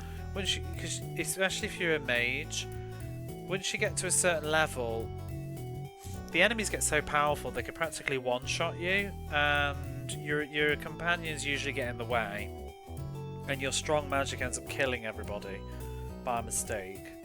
Poor old Lydia, she was always getting blasted by my fireballs, and then you get this cheeky archer that would just pop one-shot you, because the enemies are so powerful now. I think at certain points in Skyrim I would just turn the difficulty down, because it became very unfun.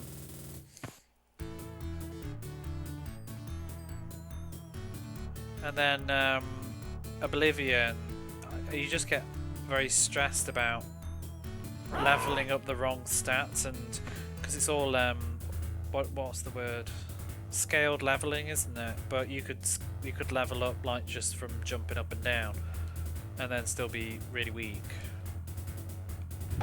I remember when I tried to play Oblivion once off stream, I was getting like all over the guides on it and trying to, like, I had a little notebook, and I was like writing down like every bit I was leveling up and planning how I was getting so min-maxy about it. It was ridiculous. And then it was like, this is just really ruining my enjoyment. I think if I was going to play it again, I'll just play it, and what will be will be, because, you know, if I end it with horrible enemies and stuff, I'll just turn the difficulty down, and that should hopefully counter the level stuff. Yeah, trying to optimize the leveling was just dire. It's a shame, because if ignoring that, the game was so much fun. Like, I was loving exploring the world, and I still haven't even seen most of it. Also, wasn't very keen on the random gates appearing. Yeah.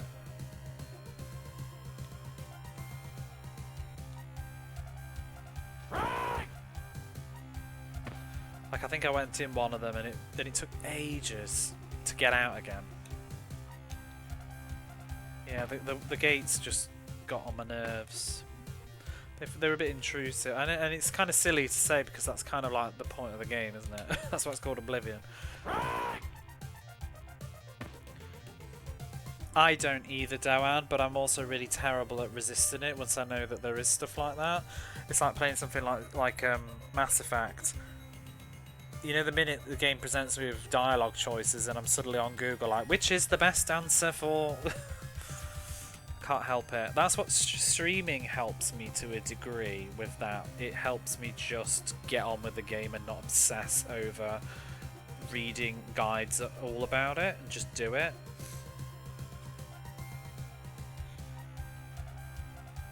Turn the game into a joke. Yeah, whenever I used to play anything, I would always spend ages reading up and watching videos first. You know, like, what is it? Divinity Original Sin.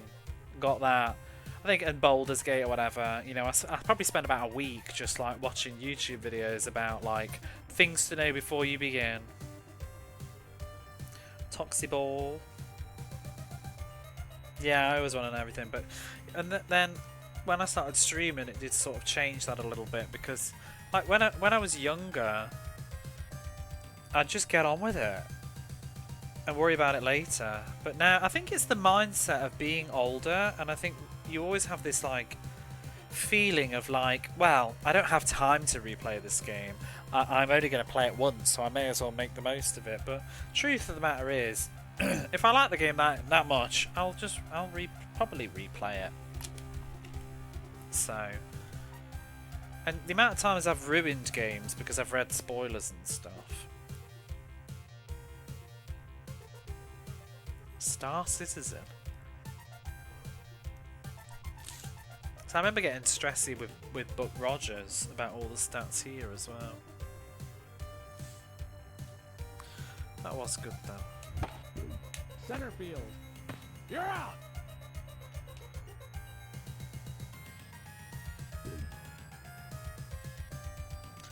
I'm always back with actual content. How are you, G?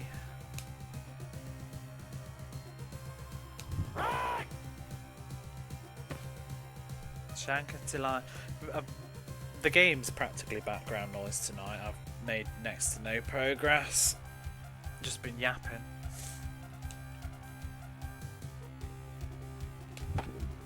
Left field. I'm pretty sleepy. You weren't here yesterday, were you, G? Shit. You're out. I should have known. You can't make second base with a red runner when it goes there. Never. Yesterday I lost in the final inning. And then in the 8th inning. It was miserable. I was very angry. I played it first game, though nothing quite a bit. Yeah, I've been trying to go back to that, to be honest, and capture that first experience and stuff and not fret over it. I tried to do that with, you know, the Atelier series? I played one of them and I was all over the internet obsessing about it, and then I tried to play Atelier Marie, and I have the official strategy guides for most of them now, but I'm not too bothered about them. And I've decided with those, I'm just going to play them more than once, and that's okay. They've got different endings. Because what I used to do is, I'd play Final Fantasy VII as a kid, no guides, just play it, maybe once or twice because I had loads of time, and then I would buy the official guide and go through it again. I don't know how I'd get on with something like Wizardry though. Maybe I would try. If it's got an in-game map, I might do it, but I'm not sure I'm cut out for drawing on paper. It's like I'm already thinking about how I'm going to do Phantasy Star when we get round to Phantasy Star, because whenever I've played Phantasy Star 2 and 1 in the past, I've just pulled up a guide and looked at the map because it drives me nuts. Maybe I'll go for the old experience.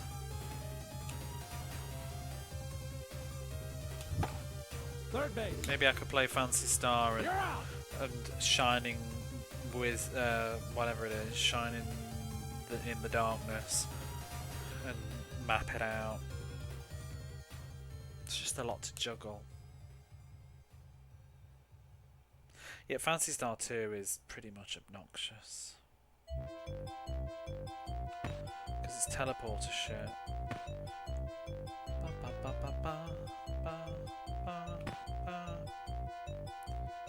Oh, wow, wow, wow, wow.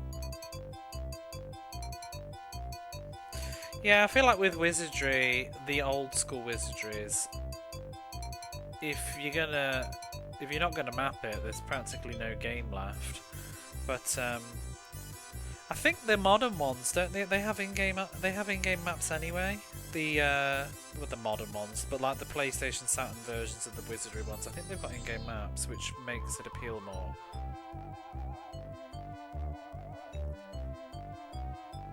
Yeah. Auto map is fine. Only top-down game you've seen someone hand map.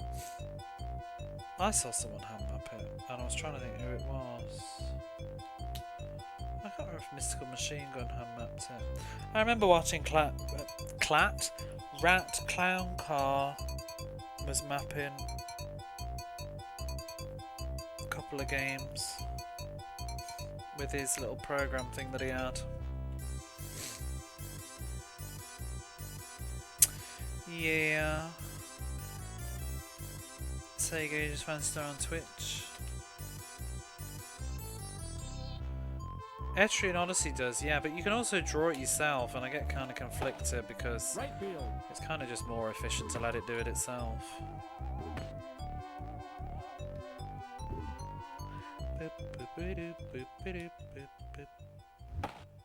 Shortstop. You're out. Watch out for pits.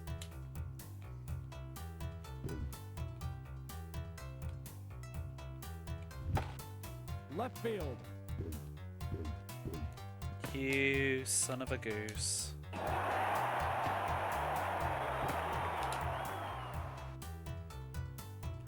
Like mapping an Etrian Odyssey. Wait, what's called Wizardry? Tale of the Forsaken Land?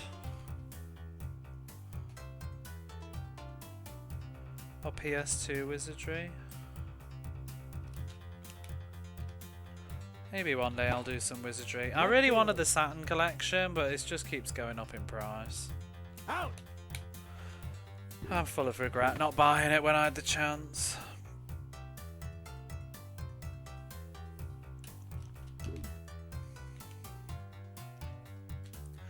Rarely see it listed now, except for when it's like 20,000 yen.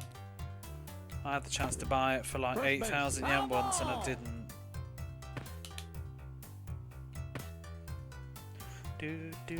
I've never played a lot of dungeon crawlers though. I used to hate first person dungeon crawlers generally. I suppose the only ones I've really done is I've done Megami Tensei 1 and 2 and most of Shin Megami Tensei, but I used maps online. See, it's really heavy. Nah, it's also how you hit the ball as well. But I mean, if you hit the ball high and it's pitched high, then that'll be okay. If you hit high and it's low, then it won't. But I just, at this point, I find it very hard to judge and react in time.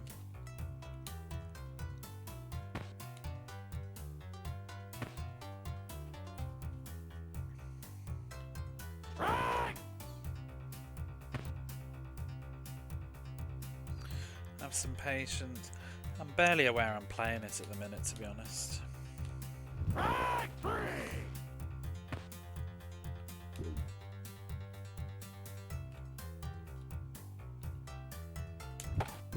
Could really do with getting a single run in though, because we're one behind.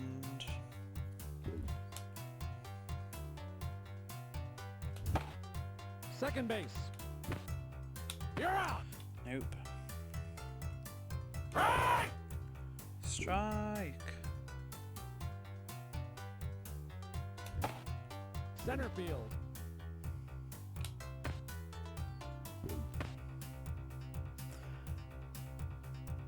Yeah, there's a Might and Magic game to play. Is that a mappy dungeony game or just straightforward? I know from some other people that have played the Might and Magics though, is that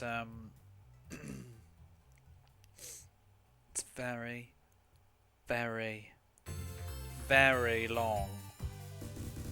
Like 100 hours, I think some people have clocked. Pretty sure Meridian Prime clocked an insane amount on the Super Nintendo version. Dungeon Crawler. Do you know what I would love to revisit though, and maybe stream someday, is Romancing Saga.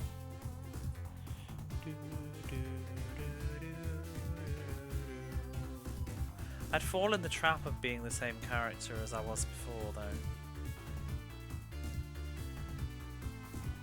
Kingdom Come.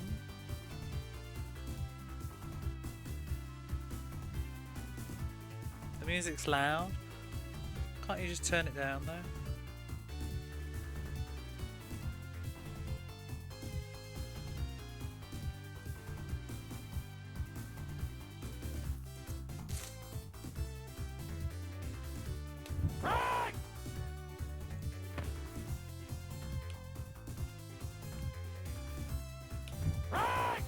Oh please.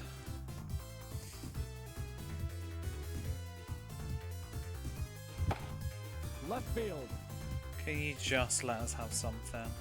Yeah! Oh, you said now.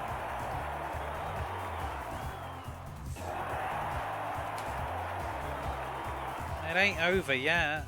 We're only on the 5th inning. Don't count your baseballs before they're hit.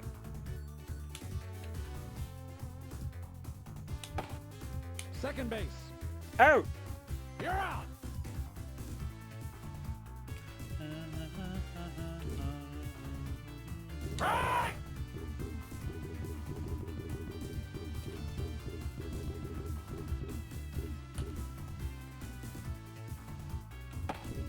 Pitcher. You're out. Not seen me get a home run. I've had quite a few over the span of it all. It's just usually always at stupid times when there's nobody on the pitch. I've had a grand slam once or twice now. You know, if you put 40 hours into something, eventually something will happen. Well, except RBI. There was a few RBI games when I didn't get any grand slams. Gauntlet 4. I haven't played it yet, no. There's quite a few Mega Drive games that are really loud. This one's very quiet. This game is... I have the capture card on the max volume for this game because it's really quiet. There was something else that was really quiet. I feel like quite a few North American games tend to be very quiet.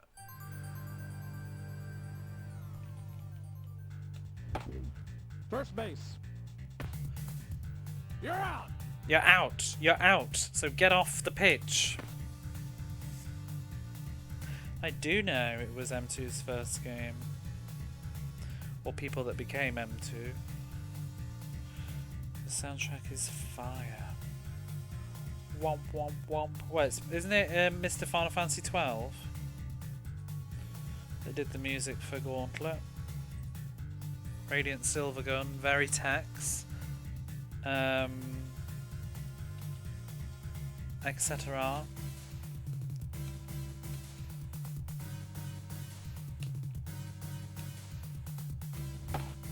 Right field.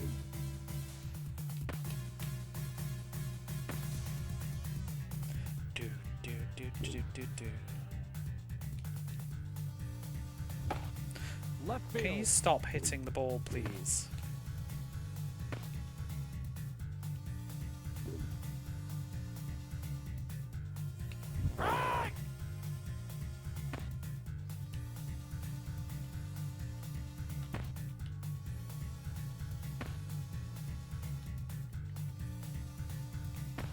Oh, fuck.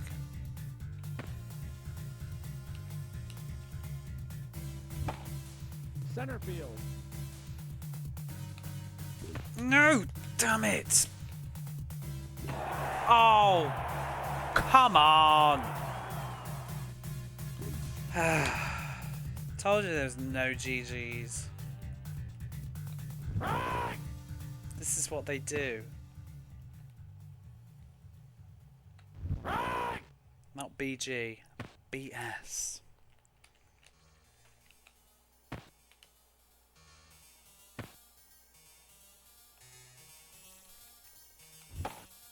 Second base. Out. New music. What's this? Is this Cougar? Vapor Trail. I couldn't hold it.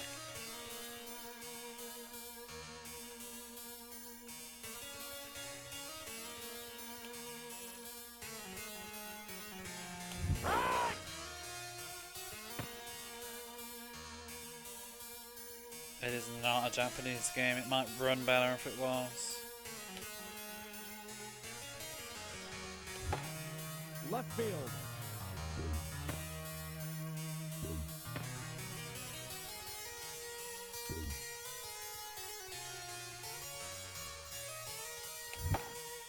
Left field. Woo! Out. Earthbound Poppers.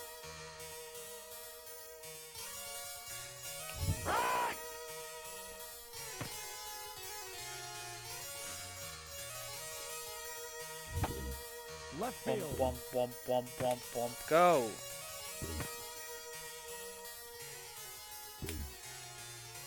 Come on, Mason. We love you.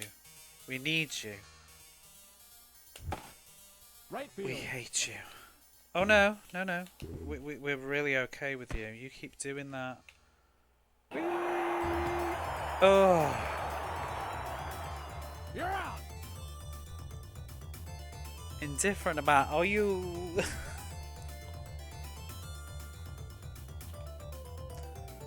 Nelson, Alyssa Dragoon is blessing you.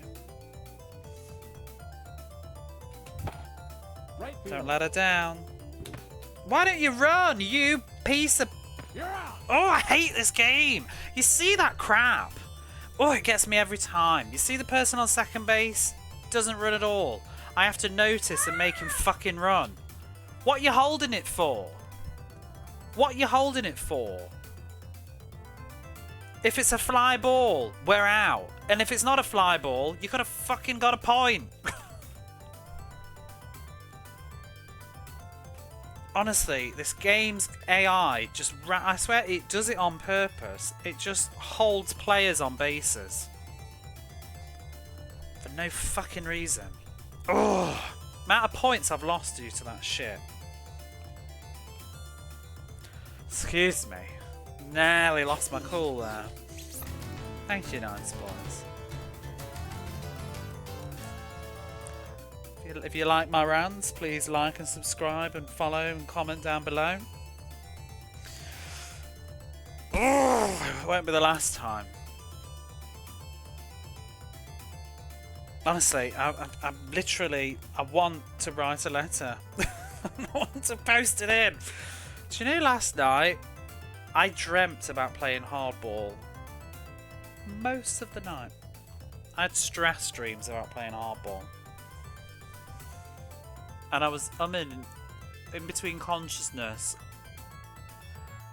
I was thinking of just, if I'm free this weekend, almost doing a Hardball marathon. I know, I just about kept my cool, yeah. Handled that well. I was thinking of just doing we're playing Hardball all weekend until it's done. Maybe bad for my health, maybe bad for your health. And then we'll just hardball all weekend until it's done or I'm done, and see what happens.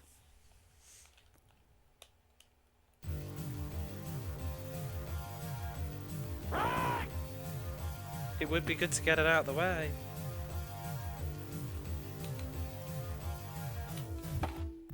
Center field.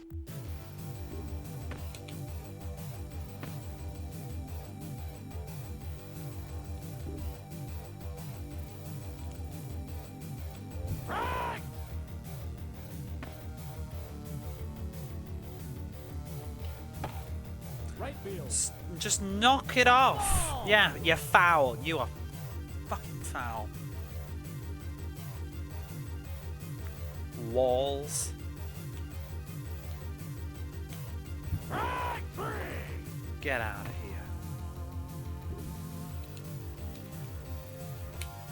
here. Let me just go back to 0. Let me go back in my Zen. And Thunder Force needs to Zen off. Thank you. Say my affirmations. Once upon a mouse. That is the dumbest shit. That's one of my affirmations. Okay, we're back to ground 0. Bit of Little Mermaid.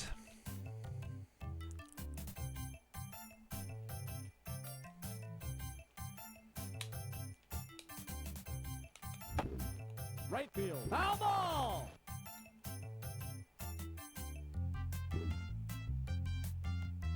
I'm not picking that up. Strike 3. Oh god damn it! That was like that was like fast reaction as well.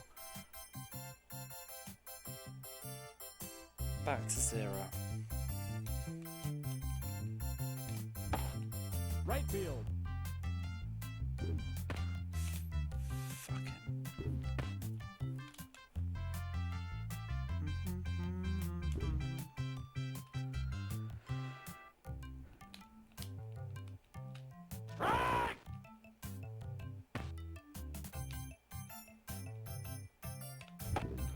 First base.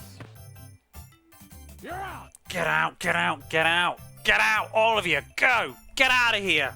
Move it!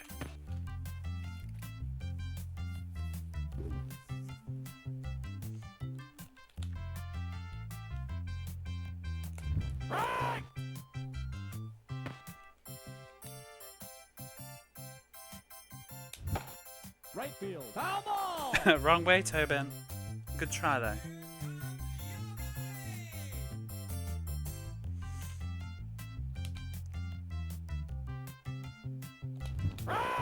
Oh dear.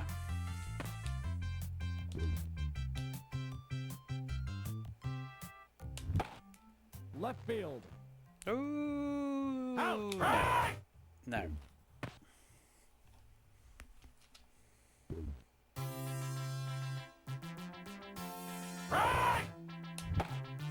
Left field. Out. Oh dear. Let's listen to some more of this track, this soundtrack. Like, I love me some Man Overboard.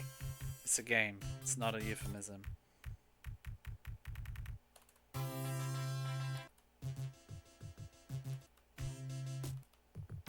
Oh, here's the good one. Bum, bum, bum, bum. Polychronicon. Fucking Polychronicon. Right field. No.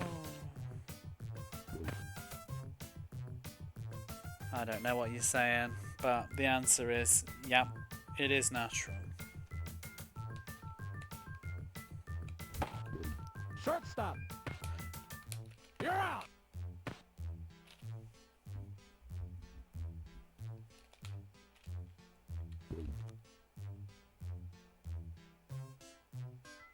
So nervous. I'm tempted to even just change now. Ooh. Just don't. I'm begging him. Just don't hit the ball. Just don't. Right field.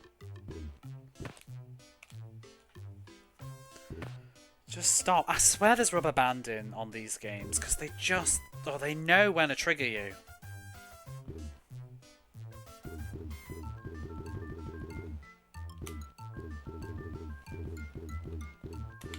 Come on.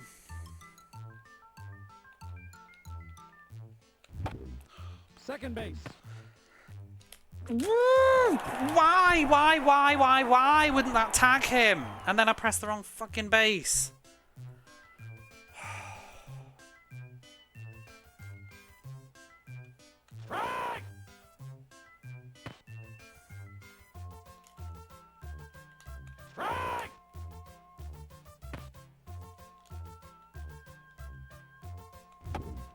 Shortstop. I don't even know what to do in that situation. Right field. Foul ball.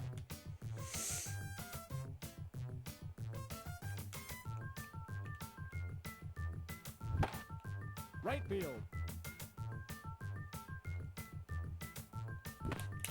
Fucking ass.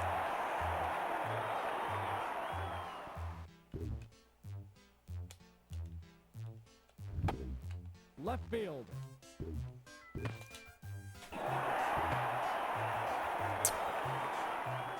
I despise this.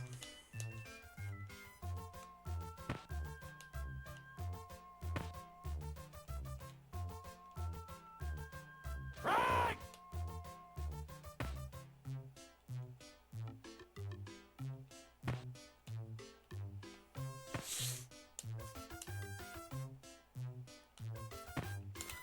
My experience with Midway has not been fun so far. Strike.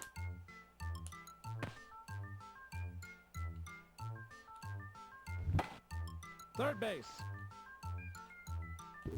Left field. My God!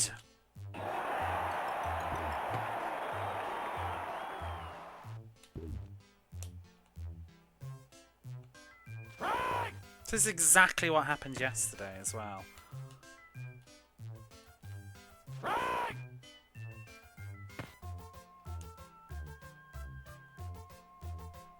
Strike three.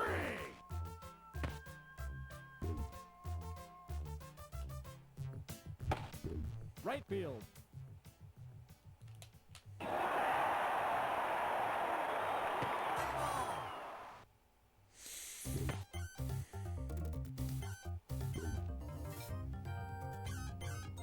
Honestly, you can read a review of this on Sega 16. They hate it as well.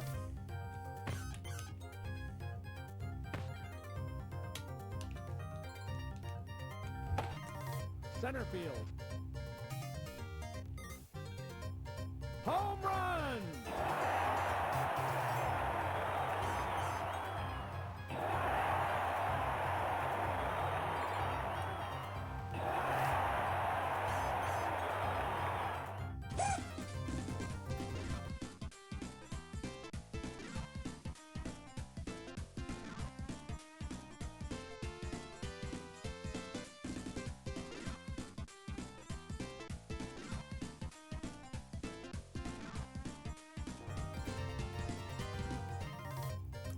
Fuck this fucking game.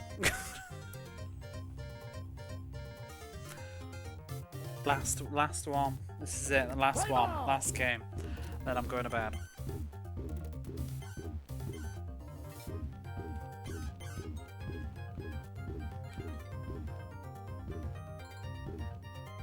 It does it to me all the time. This is what happened yesterday. 8th inning. I was winning in the 8th inning. And then they scored 6 fucking runs.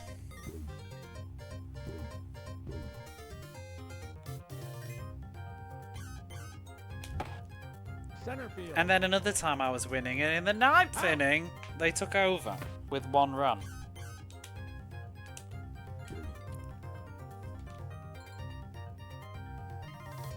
Strike!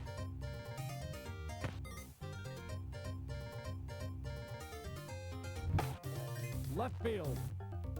Out!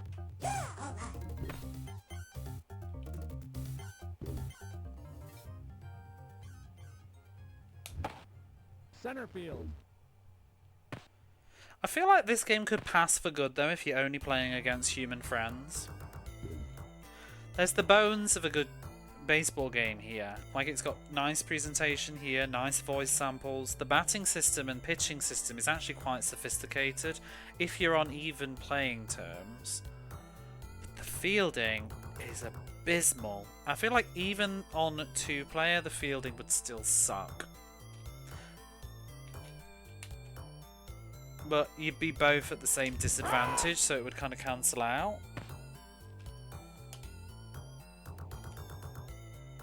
Strike!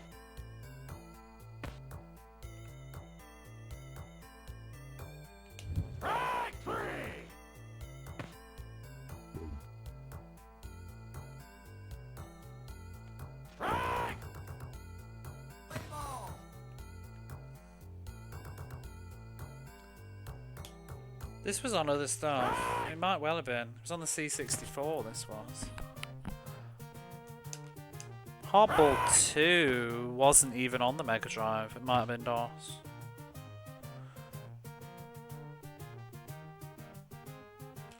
Wait, which review is this? The first game? This is the first game.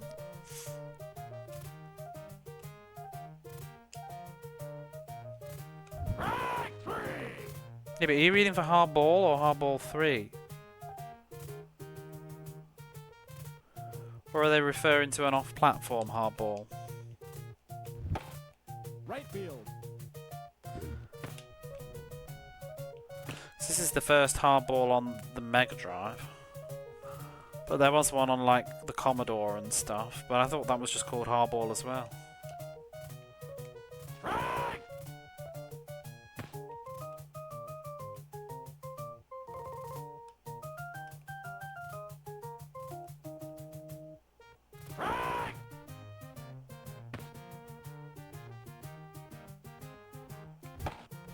Second base. Right field.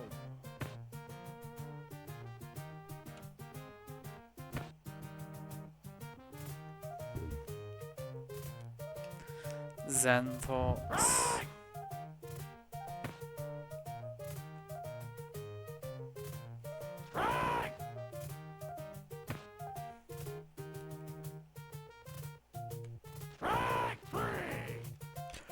Strike free.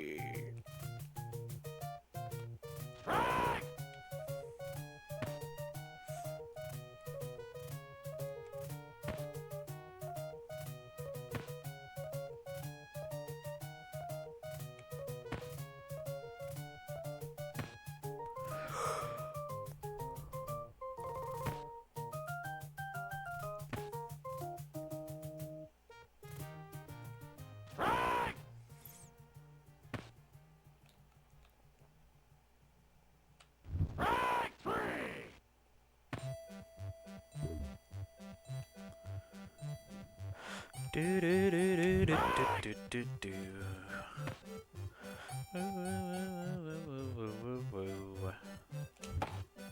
Center field. Out.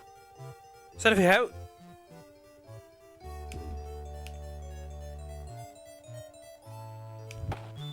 Third base. Ba, ba, ba, bum, bum.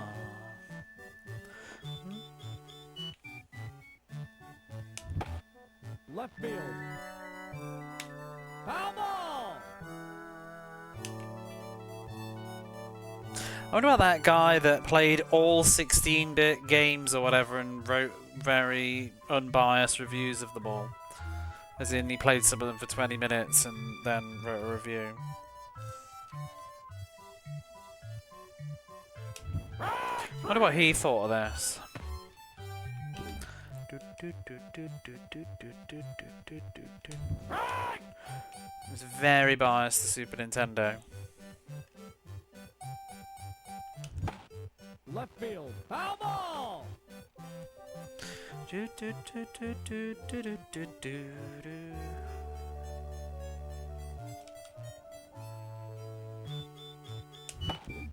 Shortstop.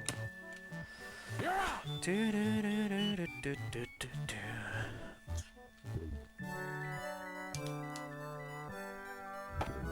First base. Right field.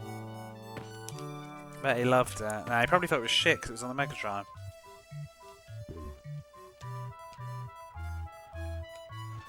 Probably claimed it had like a bad draw distance.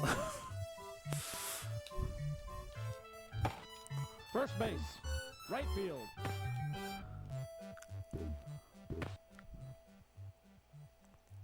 Ba-da-da-da-do-do-do-do-do.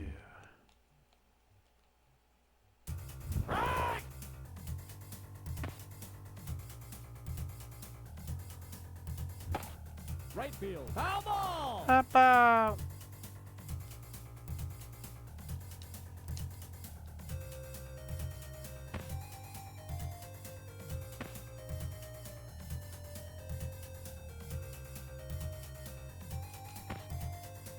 Limited to the confines of the stadium. Well, they kept saying like these games, like Valis, has a bad draw distance. What they mean is she's like too far to the right of the screen. But they were very like contrarian about which games had a bad distance and which didn't. Mostly Mega Drive ones, but it's very weird. They were very biased. If it was on the Super Nintendo, they just liked it more. It's like when they bitched about Sonic 2 having slowdown, but were like totally okay with Super Ghouls and Ghosts. It's like, okay. Sure.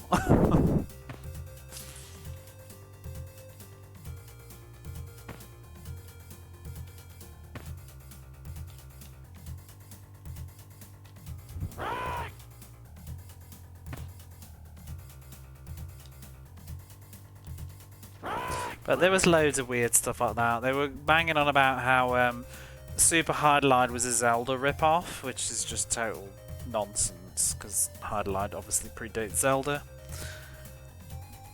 And was also banging on about Rolo to the Rescue being a really bad, one of those really bad Amiga ports, except it was never on the Amiga, it was a Mega Drive exclusive. Like basic Googling would tell you that it was never on the Amiga.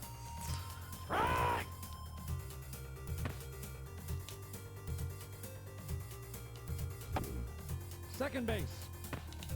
You're out. Super Hardline is a very weird game. I finished it.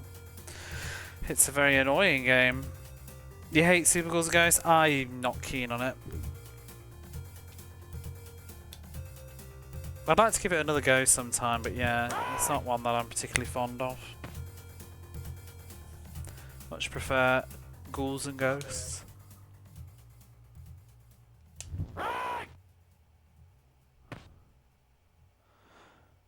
Siege Amiga Jump for that being on the Amiga.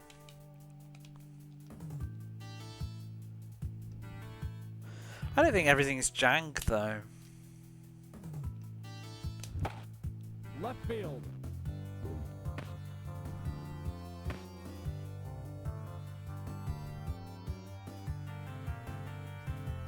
Oh yeah, I love Ghouls and Ghosts. What was it I was playing recently though that did definitely feel like it could have been on the Amiga, aesthetic wise, but wasn't? I swear I just played something that was like that.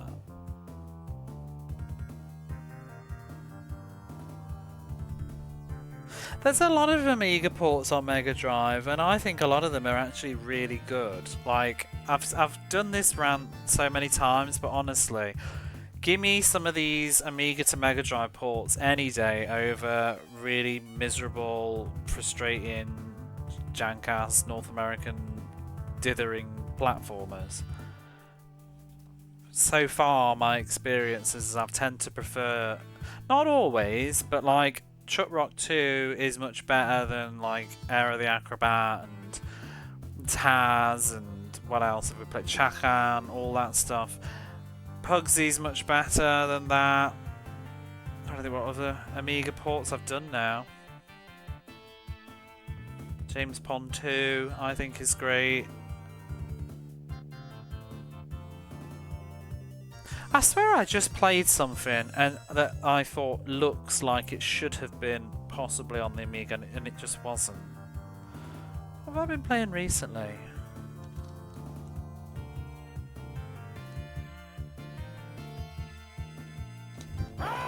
Maybe it was something I was considering playing. I remember just being surprised that it wasn't a port.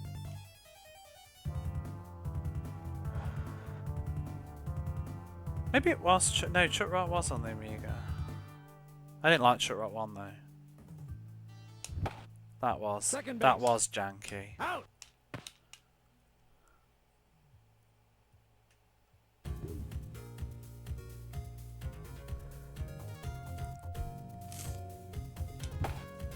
Left field. See him, they're holding him again. For good reason, I guess. What's janky? Everything.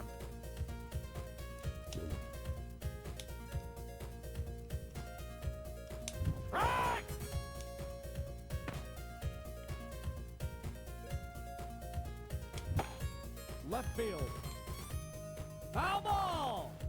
Oh, it wasn't what I was playing, it's what I was watching. I think it was Blaster Master 2. I was thinking looks Amiga-y and sounds it. No, Chuck Rock 1 really just ruined itself.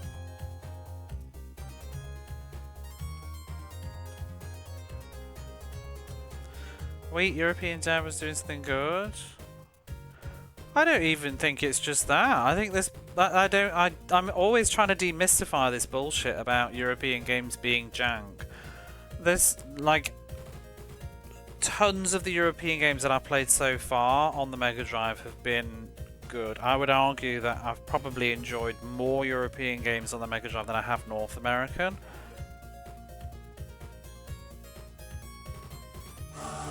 Especially music-wise.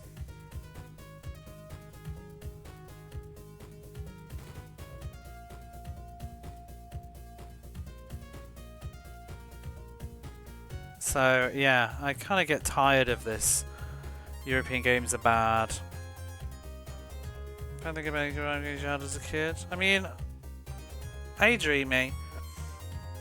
I mean, let me just think of all the games. Let me think. What have I done so far that's European? That's good. Pugsy, James Pond 2. I think James Pond 3 is good, but I haven't played it yet. What else? Chuck Rock 2. Wiz and Liz is pretty fun. I haven't played it to the end. Maybe I'll end up hating it when I do play it. I need to check a list. I can't even remember now. Not European, but not North American. Blades of Vengeance.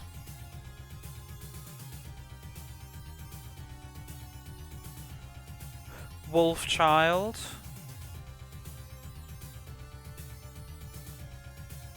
Trying to think now what else there is. Let's have a look at my list. In fact, I'm gonna look. I want to have a quick nosy. Mega Swiv, that's another one. I enjoyed that very much.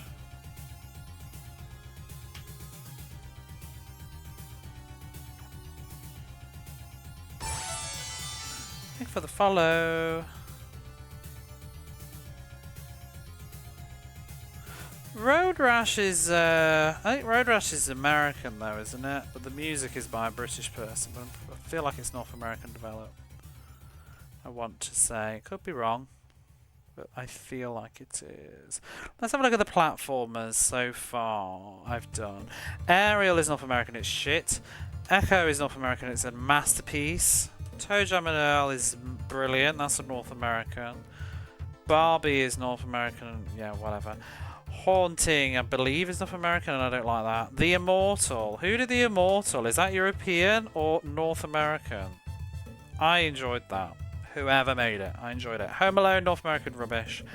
Bram Stoker's Dracula. That's European, isn't it? And I don't love it. Beavis and Butthead's probably North American. James Pond's European, it's crap. Mega Bomberman, Japanese, rubbish. Well, questionable. Crystal's Ponytail, Outlander, Pac-Man, what else have we got? Sonic, Yogi Bear, Cool Spot, that's North American, that's quite solid. Toy Story I'm not keen on. Fantasia. Didn't we discover that Fantasia was actually French? So that's technically Eurojank. And oh boy, is that jank. How can you forget Toe Jam and Earl is American? Ooze is Americana.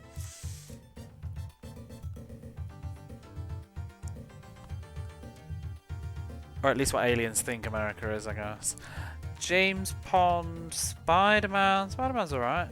Days Before Christmas, Aladdin, Fantastic Dizzy. Fantastic Dizzy, there's another European game that I like.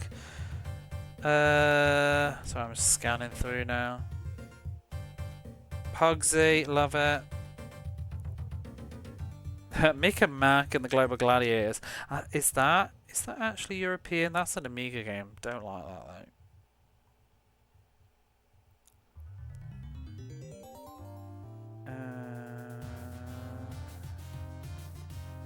Marco's Magic Football is European. I did not like that. See, not everything's great, but yeah, that's not good. Wolfchild was good. Shadow the Beast is a mixed bag. It's not great, but it's interesting. And then, you know, you got your racing stuff, like things like F1. I'm pretty sure that was European. That was fantastic. Isn't True Lies Australian? Is that the same? Is it Beam Software that did True Lies? Do I actually have it? Yeah, it is. It's Beam Software. That's okay. I think it's not quite as good as YouTube makes out, but it's still very good.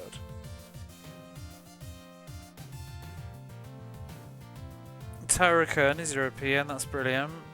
Although I'm not sure if that specific port is. Oh no, I think it is. That's why it runs better at 50, but... Adam's Family is really good. Adam's Family's Values is not.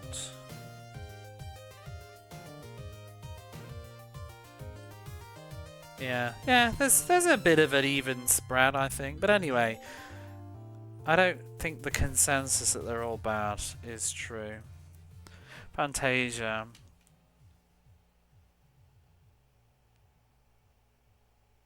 I have not heard about this figure. I don't understand that sentence. It has his DNA.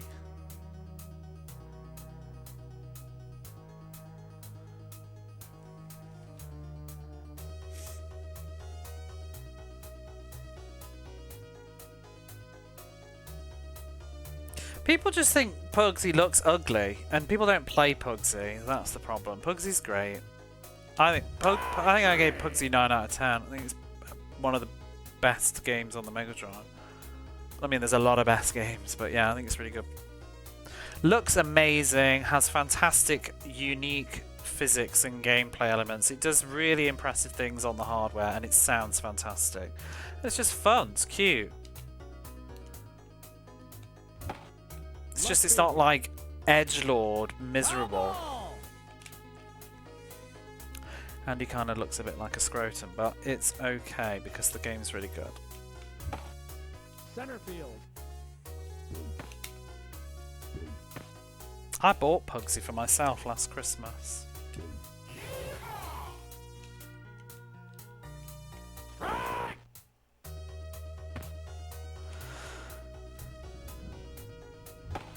Right field. Foul ball.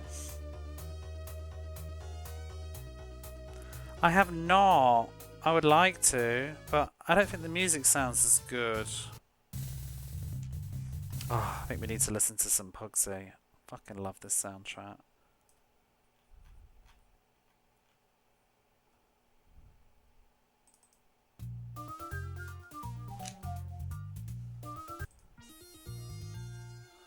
Where's the good stuff? Oh, so pretty.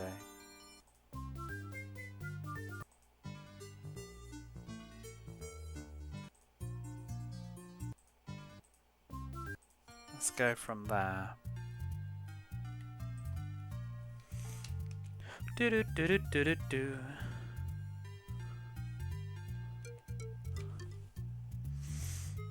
What is the song you play when you're selecting a game or starting a screen?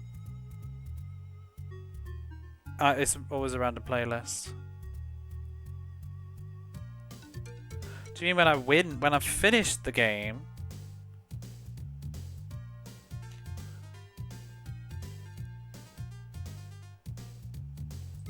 Because that's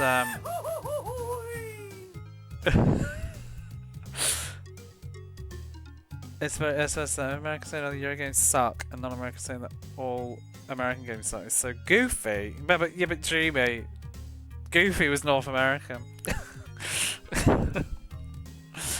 It's only a certain era though that I find it to be in. But yeah, no, I mean, I generally don't hear North American games suck that much, to be honest, and I think I go in on it harder than usual, mostly just to drill in a point. because I don't actually hate North American games. Some of my favourite games are North American, but it's almost like this pushback to getting sick of hearing about how I'm just sick of hearing the word Eurojank. It gets so tiring to hear. Looks like an Amiga game.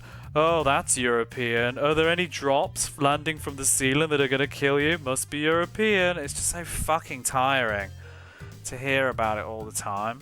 Because I'm just sitting here going, yeah, because all the North American games are so great, like Bubsy, Taz, you know, and all that stuff. It's like people in greenhouses shouldn't be throwing stones.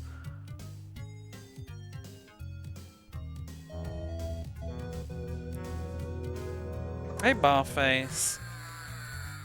But I mean, everybody's got good games and bad games, but it's like this. But stuff tends to get. People will only mention European games when it's like negative, and they'll say stuff like, "Oh, Mega Drive music, Western Mega Drive music isn't very good." It's like it's not Western Mega Drive music; it's North American music that's typically not so good on them. Not all of it, but it's typically North American.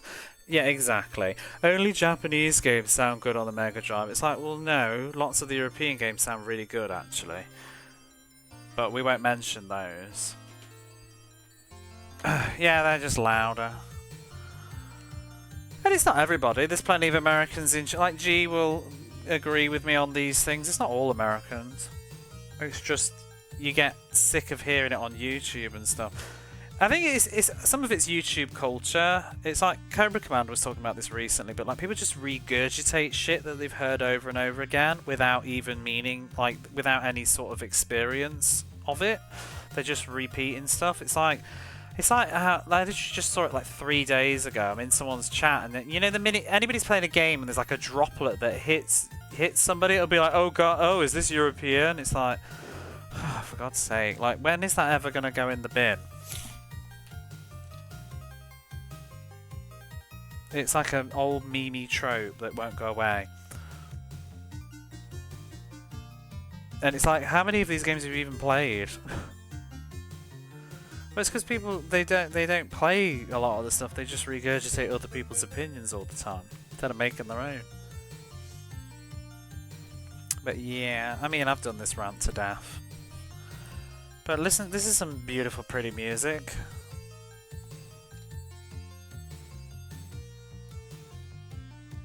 But some of my favourite games of all time are American and on the Mega Drive. You know, Echo the Dolphin, love it, love it, love it.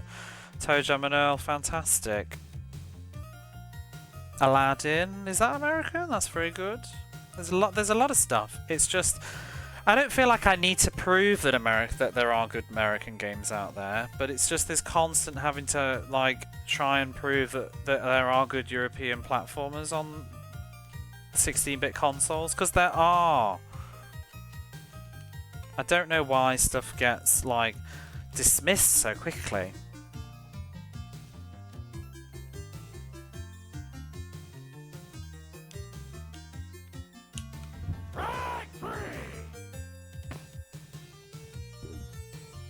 And you know, 279 games into the Mega Drive library, I can reassure you, most of the time the frustrating, annoying platformers have not come from Europe.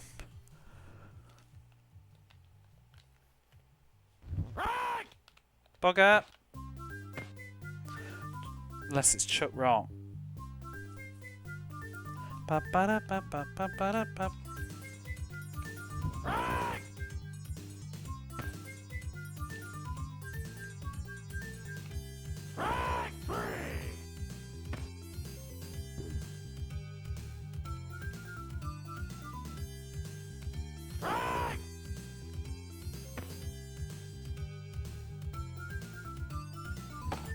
Right field. Foul ball! I feel like you don't hear it so much with later on though, but then I feel sometimes it's like British game development.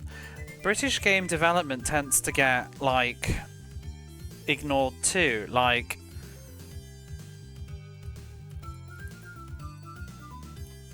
the successes kind of don't get attributed to them being British.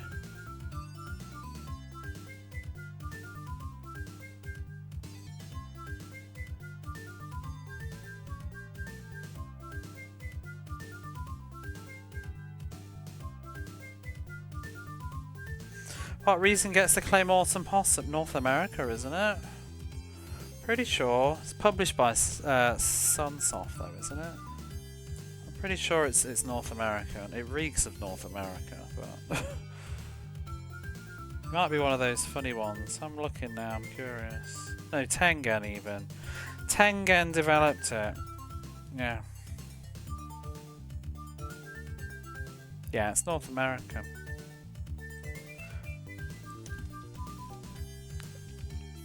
Yeah, it's like for every Eurojank with the droplets that kill you and all that stuff, like I want to say, like, you know, American platformers that have like obnoxious enemy placements, bottomless pits and dithering everywhere. Second base. Out. You know, it's like, oh, this game looks like a checkerboard, it's probably North American. It's all grey and miserable looking, must be North American. Yeah, you know, I can do the same thing. Sounds like ass, it's probably North American on the Mega Drive. But obviously, you know, it doesn't apply to everything, because you do get colourful games. As much as I dislike Tasmania, at least it looks good. It does look nice. And Taz Escape from Mars. It looks best as a still image. Oh yeah. Especially like the late 2000s. Remember when the JRPG just died? Anything that was JRPG just got bad reviews, always.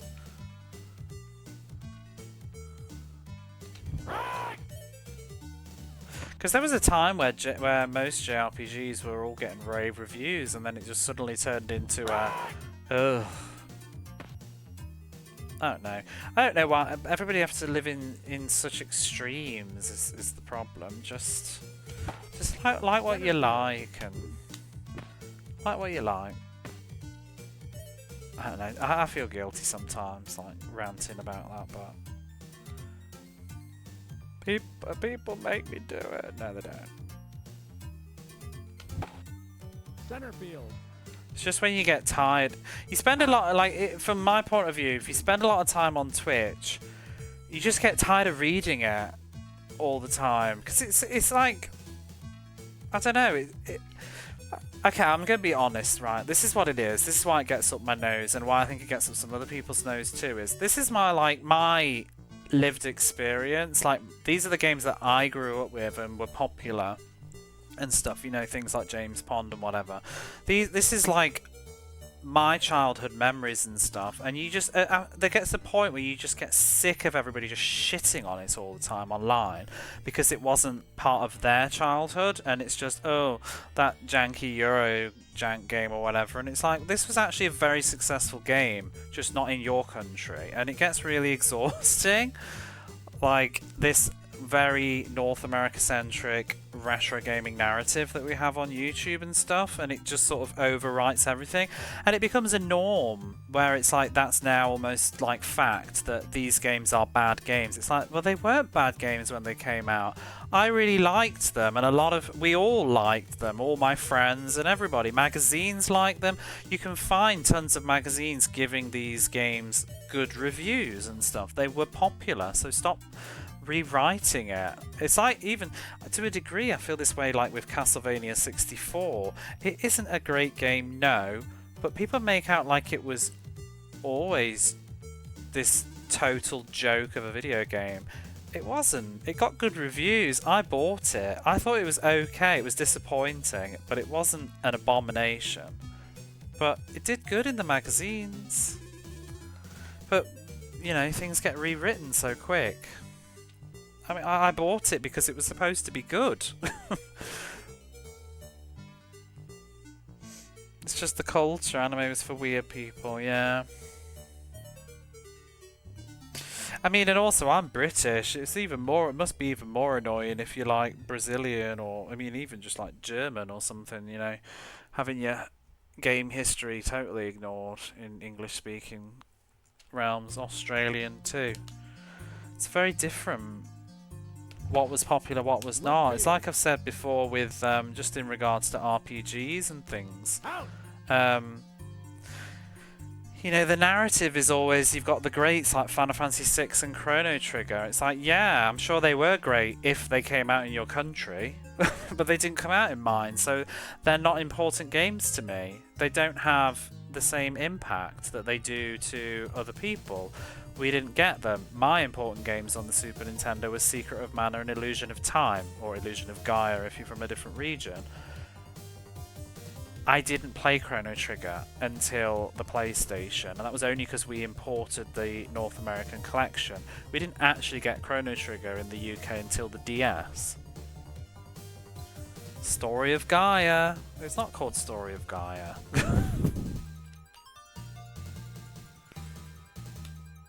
But yeah. First base. Ah! Right field.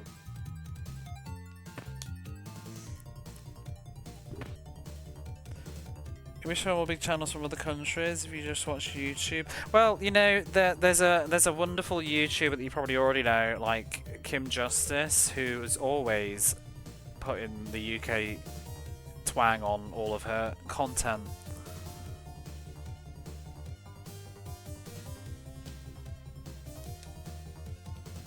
I'm trying to think who else I've seen that does it, but yeah, it is hard to find because First base. it does get warped.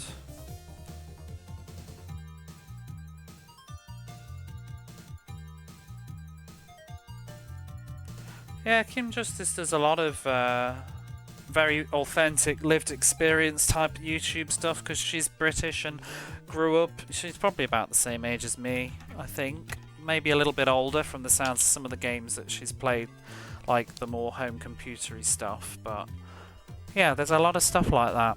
You also just feel it from people like Techie Rob and Angel Interceptor, people that you encounter on Twitch. They have a very different history with video games from whereas, and I also do enjoy this in a different way too, because I meet a lot of American people and I hear about how important some of these NES games are, but it's not as much of a surprise because I've heard it from YouTube tons already. So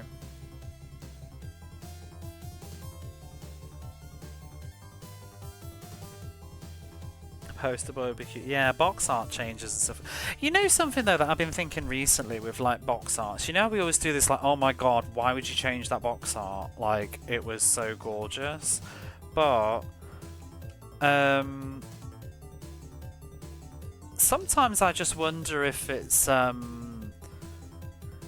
sometimes it might be because the box art is actually by an artist and they own the piece of artwork, and maybe they couldn't get the cover and it was cheaper for them to get somebody to redo it. I sometimes, not all the time, but sometimes Japanese box arts, they're actually like freelance artists. They're not somebody that works for the game company. So they would probably need paying all over again to reuse their piece of art. Especially in like the Super Nintendo era, some of those box arts and stuff, they are actually just by artists. So sometimes I wonder if it wasn't just marketing, it's actually just this is more economical to just get somebody state-wise to redo the box art.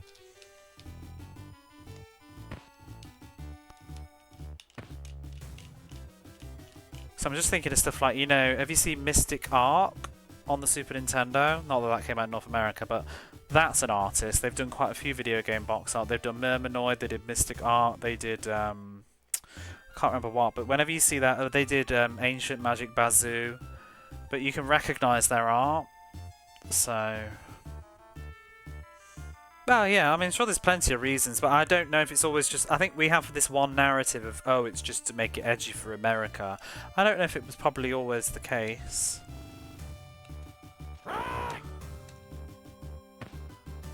Maybe it was quite literally just complicated. Shortstop. Out. RPG series source Sega. Important SNES RPGs, you discovered them in college. Yeah, I mean, if you don't have a Super Nintendo, that's a totally different history as well. Most of my friends growing up had that. Always making, yeah, Kirby's a choice. Kirby's a choice. So is Rocket Knight Adventures and stuff. So Right field.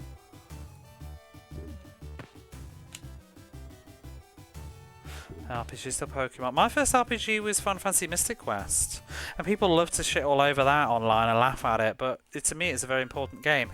It actually was my first RPG, and it did its job. It got me into RPGs, so well done. Mission complete, you know. But lots of people will be like, "Oh, it was such a like dumbed down, stupid game compared to like Final Fantasy 4 and Final Fantasy 6." It's like, yeah, great, didn't get those.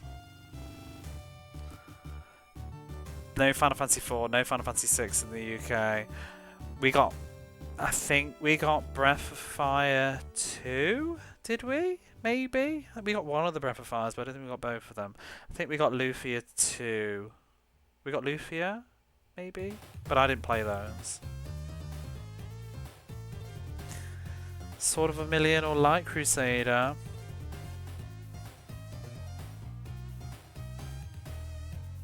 My first kind of, if you want to include like action-y kind of RPGs, then there was stuff like Secret of Mana and Illusion of Time, Soleil, Story of Thor. Those were mine. Mystic Quest is a cute little game. It is really simple, but it's like just an introduction to RPGs, and it happens to be very nostalgic for me. Yeah, we got a lot more on Sega than we did probably the Super Nintendo. I feel like, and I have no evidence of this, just going speculation, I want to say that in Europe, RPGs were much, much more popular than RPGs. Because looking at what did get released in Europe versus, and I assume Australia just got lumped together with it, but most of our releases tend to be action RPGs if we were getting anything. Like Squaresoft, they released Secret of Mana, Secret of Evermore. We also got Illusion of Time. We got Soleil. We got Story of Thor. I mean, pretty much Sega though. I don't feel like we missed out on much anyway. We didn't get Ys 3. But, and then even in the PlayStation era, we got stuff like Alundra. We got, I can't think what else, but yeah, I feel like we got quite a few of the action RPGs back then. Because I think Zelda was popular, so...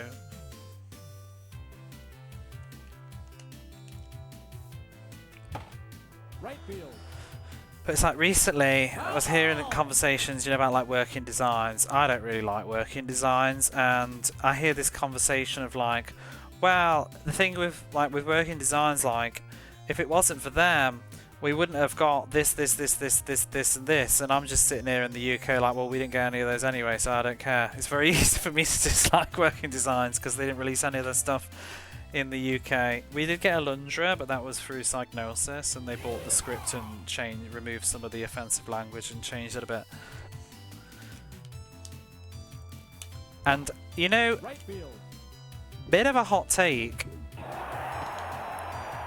Could be totally wrong, but sometimes I wonder if this game is ever going to improve, and the answer is no. But the other thing is, total speculation, but I wonder out of the Working Designs games, like, would we have got Luna in the UK if Working Designs hadn't snagged it up? Maybe we might have. Maybe it would have been a bit more widespread had maybe somebody else would have picked it up and released it in Europe. Don't know. Would we have got... What else did they do? Because I mean, we did get Alundra. And then, because I always heard they wanted to do Grandia and they didn't get Grandia. But guess who did do Grandia? Like Sony did Grandia. And guess what came out in Europe? Grandia. Right field. Foul ball. They did Dragon Force. Did we get that in Europe? Their version of it?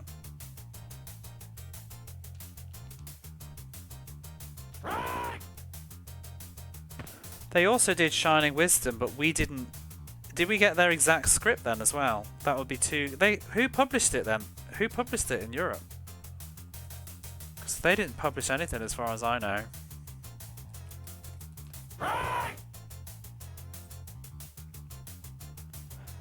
Because I know with Shining Wisdom, we had our own release of it that used a different script. PAL was Sega Europe.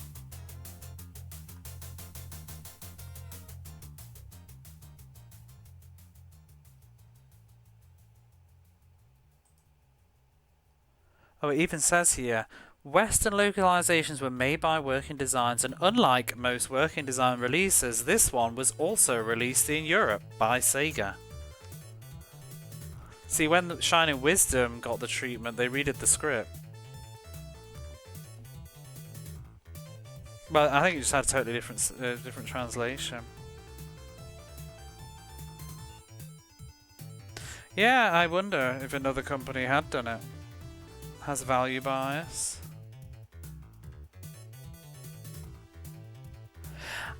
At the same time, though, I would say this: I'm not American, and I didn't grow up with. I'm a lover of RPGs, and if I was American, I would have absolutely been playing those games and loved them. And I have respect for anybody that grew up with the Working Designs games like Luna or whatever in their country, and they have a very strong attachment to them.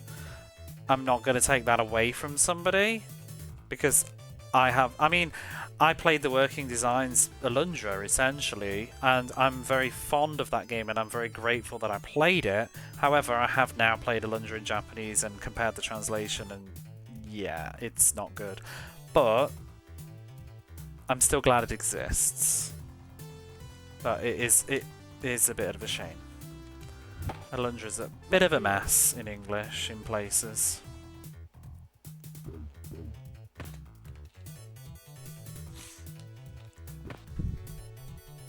They use the Working Designs translations. That'll be 2 translations that made it to the UK then. But they didn't publish them. They obviously would have sold them.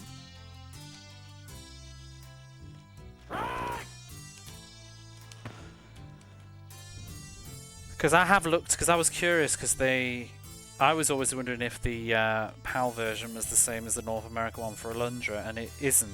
They've changed stuff. They've removed slurs and stuff that are offensive. Second base, out!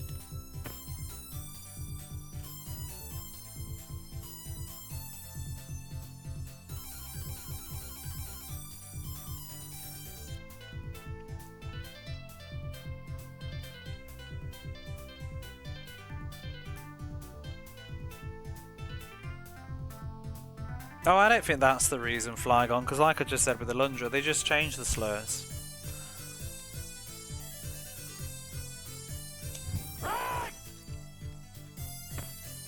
They would just have someone edit the script and localize it, like you do with anything, really. Because, I mean, a lot of games, not always, but some games, they did get somewhat localized into English, British English and stuff, like just to maybe change spellings or stuff.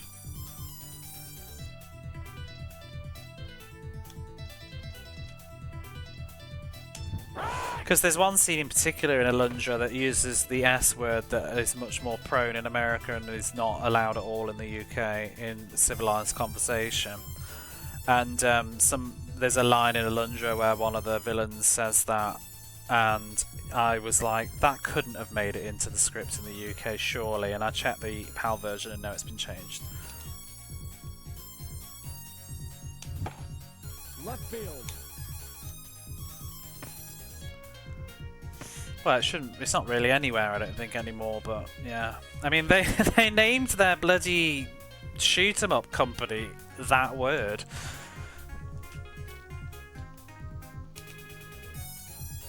They were really invested in it. What they published, what was it, Rayforce under? That's the name of they published it under.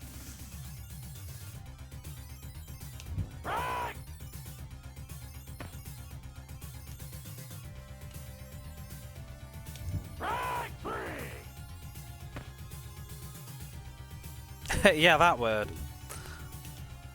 Yeah, the if you've played Alundra, you know the succubus demon thing in one of the dreams that is like luring Bonaire around.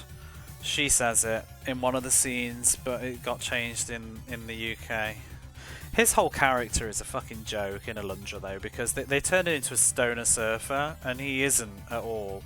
I still remember that bloody damn line. What was it? Something like, "Whoa, that's a major." What is it? Like, that's a major 11 on the sphincter pucker meter, and it's like that is literally just a translation of Japanese just saying, "but dot dot dot."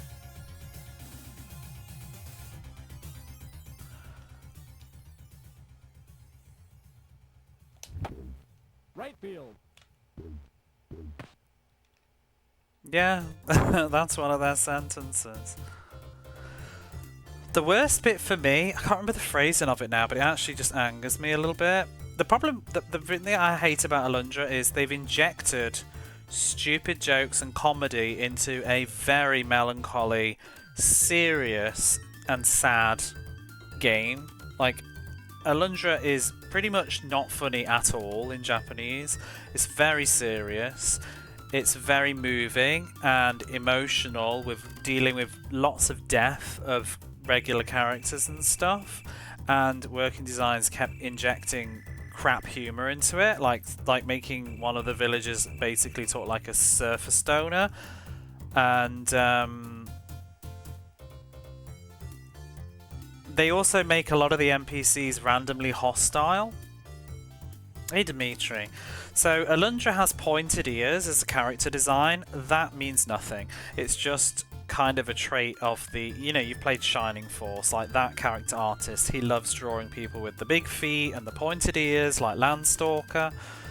Same character artist. It's just what he does. And in the Working Designs version, they just keep banging on about everybody calling you Elf Boy, even though in the Japanese version it never once mentions that you're an elf. Working Designs just put that in there, and they make loads of people really hostile, like NPCs, and like, what are you, one of those kind of freak boys or something? And it's like in the Japanese version she's actually just like talking very normally and nicely, and in the English version she's just turned into a bitch. Is it necessary? No, they're totally unrelated. In fact, I would say it's not necessary to play Alundra 2 after Alundra 1. But that's just me.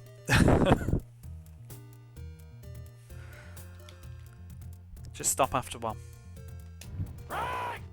Saddest thing is though, is Alundra 2 has a really good translation. Because it's by Mr. Metal Gear Solid, I think. Did he do Vagrant Story, etc.? I can't remember. It's one of those really good translators that did Alundra 2 before he did other stuff. Are they the same person? I'm pretty sure it's the guy that did Metal Gear Solid series though. He did Alundra 2. And translated it very well. From when I was looking at it side by side. They held him again! They held him again! You've always wanted to play 2? It's not good. It's alright. It's very long. It's very long, and it gets worse as it goes on. Doan likes it though, so maybe you'd like it. It's not utter garbage. It's just Alundra 1 is an absolute masterpiece, and Alundra 2 is just not at all. They didn't any game you've been playing? I'm all for, like, I totally am for localization. I think localization's a very important thing. But changing the tone and vibe and emotion of a story is wrong. So... well, I'll do my best. I'm not very good live. I tend to prefer to ruminate over things at my own pace offline. It's a bit pressure when you're live to just keep moving. Sometimes things don't always make sense on the first read. Left field. But like when I play Alundra, I played it off. I actually played it with a friend. and we were just going through it together, comparing with the YouTubes and stuff, and laughing at it. Because the problem is, like, some of it, like, it's just, some of it's actually just wrong. There's story beats in Alundra that are wrong. Like, some of the dialogue, the backstory with the other character, is her name Maya? Medium, I think her name is in the Japanese one. She's called Maya in the Western version, but some of her flashback cutscenes are really kind of cocked up a bit with the dialogue and some of the meaning. And there's also some bits with the girl that has like different personalities. Some of her dialogue is totally like, sometimes they just cut stuff, and you could tell they cut it because it was too complicated. So yeah.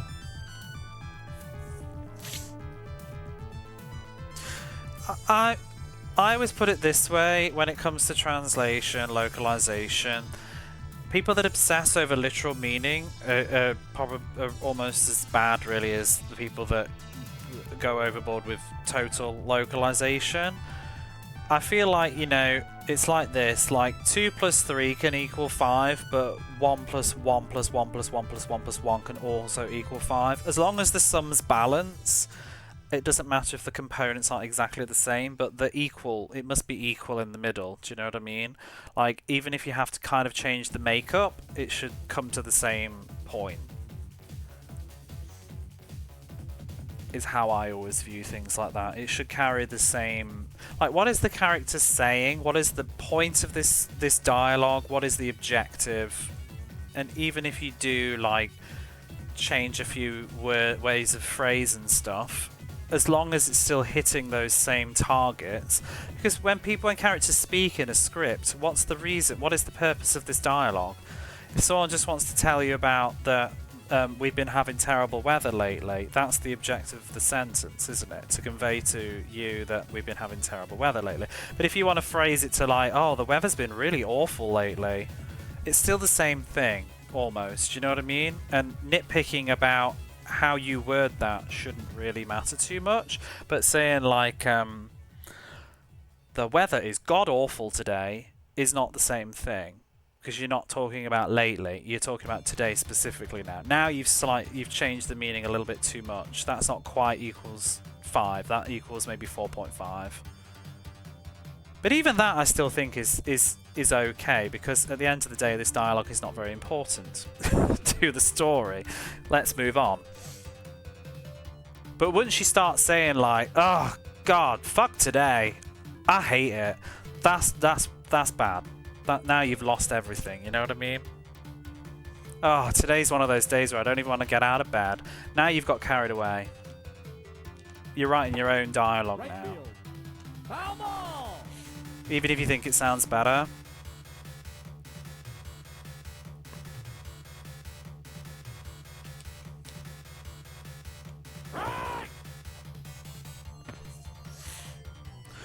Well, jokes are next to impossible, because humour's not always translatable or universal, so you have to change things like that. And people that don't want you to change things like that are not the majority of people, and unfortunately what a lot of people don't want to admit is that video games are a business, and you need to cater to a very widespread universal audience, not niche hardcore people who want literal Japanese. And I don't understand, like, I don't know, at some point you just need to like actually just learn the language if you want to be that literal about it instead. A lot of people just want to play a video game and not feel like they're reading a translation, and just be immersed and have a good time and get the same out of it that a Japanese person would have when they sat down and played it. That's what it's about, getting the same experience, not getting super anal over semantics.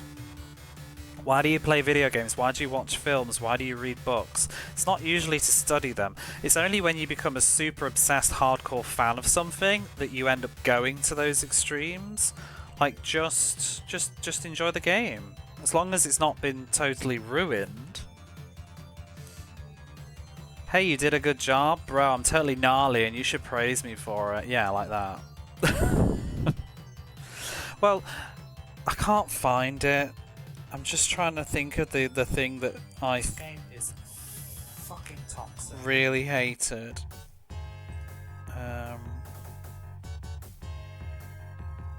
Let's see if I could Google it. It's a spoiler for Alundra though. Let's see if I can find a screenshot.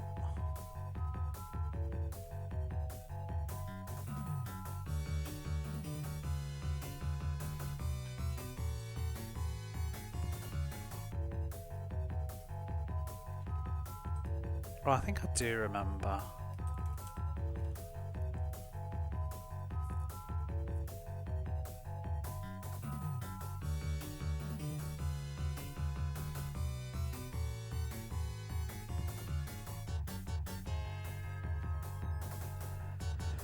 I can't find the dialogue, but anyway, it's something like if you don't want spoilers for Alundra, don't listen, okay? Come back to me like in a minute.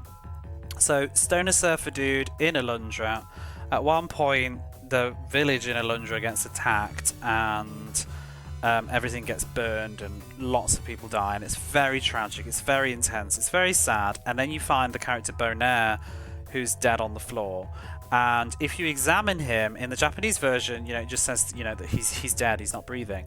The Working Designs version says something like Bonaire has taken the ultimate bad trip or something like that, and it's like, why are we making a fucking joke out of this tragedy?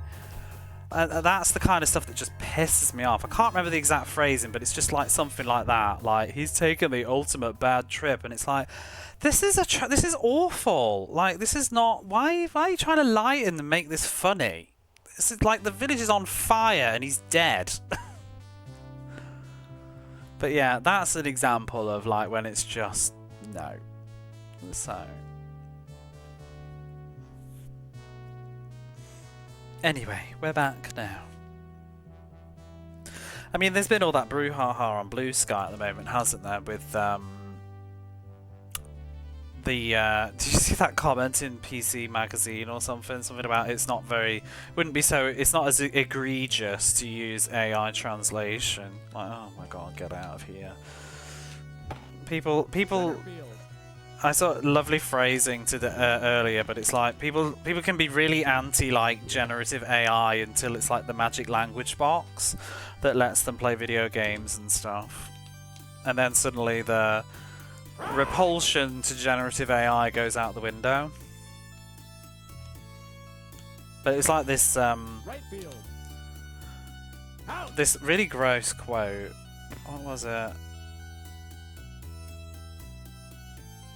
I'm not going to go into a whole AI rant because I can't.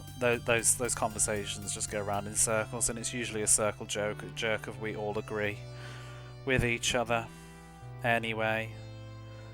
But oh,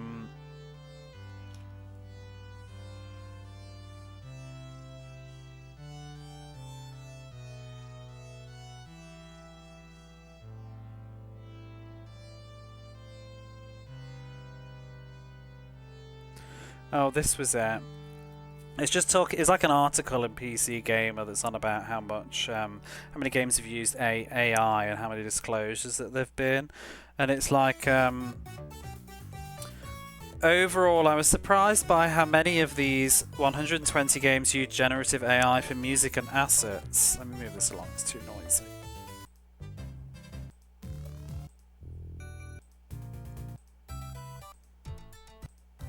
Give me some chill. I was surprised by how many of these 120 games use generative AI for music and assets. I'd assumed that the vast majority would be for translation and store page images. The former raises quality control questions and is obviously a disaster for actual humans. This is referring to translation.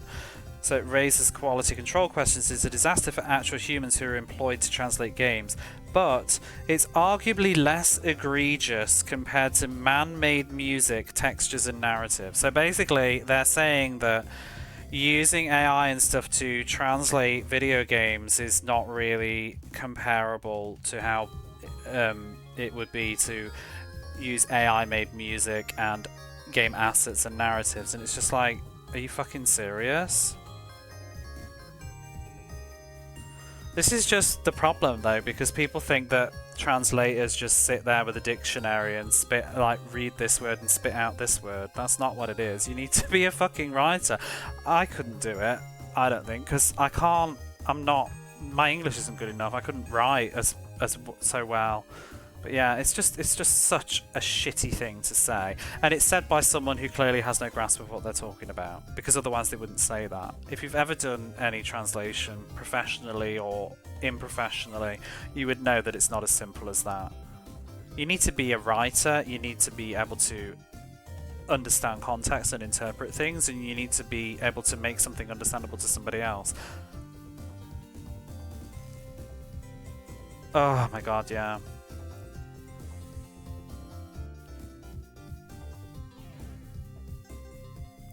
It's almost like they're pushing something to cut corners. Yeah, it is. That's what it is. It's just to save. It's to save money. It's to stop paying trans people to do it. And the thing is, the only way that it's gonna be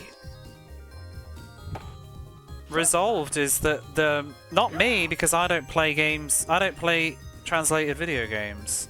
This is not my kind of issue or something I'm gonna have a problem with, unless it's a Korean game or something, for example. And I have played I was playing Astonishing Story, and I'm playing the Japanese version of that, so that's been translated by somebody. But people need to speak with their wallets and stuff, you know, and not just accept it. So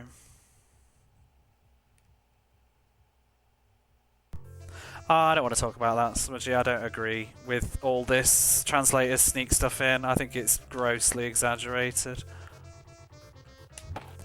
I think that is just an excuse for people to use as leverage.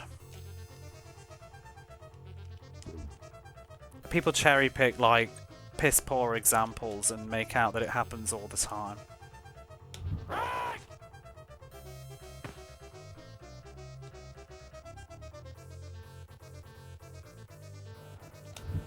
And also, it's not necessarily the this would still happen with AI. You really think that like somebody, that these companies, they will just get a computer to do it, then they will get a proofreader to do exactly that. It's not usually the translator's opinion. They have been instructed by the publisher to do this. They need to localize it for the country of origin. They need to make it palatable. They need to make things that are possibly offensive inoffensive, because the publishers have told them to do so, because they want to make money and they don't want to be controversial. It's the publishers and even the game developers. They literally are saying it. And if they start using AI, all they will do is they will just get AI to do it, and then they will hand it over to someone to proofread and remove anything that they think is also offensive too. So it will be the same result anyway, but just piss poor quality.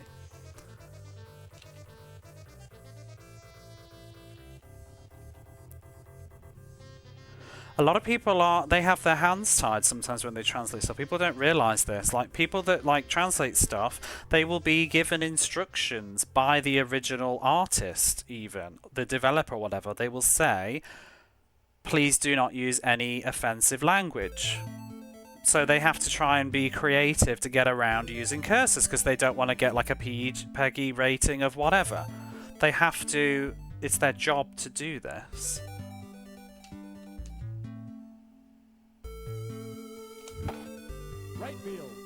Fan translators do not have those restrictions, because they're not trying to make, like, they're not working for a company that wants to make money. They're just doing it out of love for whatever. It's an industry problem. And sometimes it really isn't a big deal either.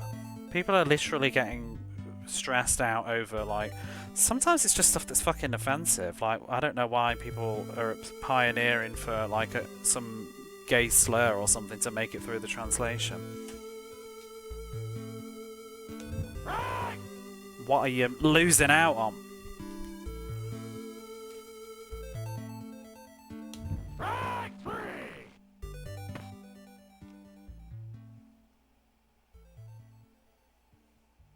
Oh yeah, crazy tax. I've not even bothered looking into all of that.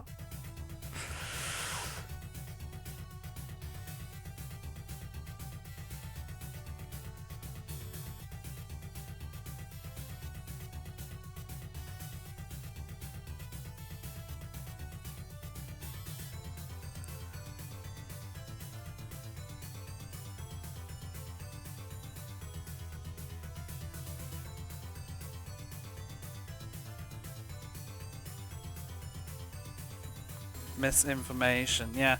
Well, that's the thing. A lot of people. I made a post about this ages ago on Bluesky, like a year or so ago, but the problem we have now with things like Google Lens and all this stuff is it's allowed everybody to pull the curtain back on translation. The problem is, though, is people don't actually know what they're looking at. They've pulled the curtain back and they can see stuff, but they don't really know what it is they're looking at. They're seeing it through something else and not.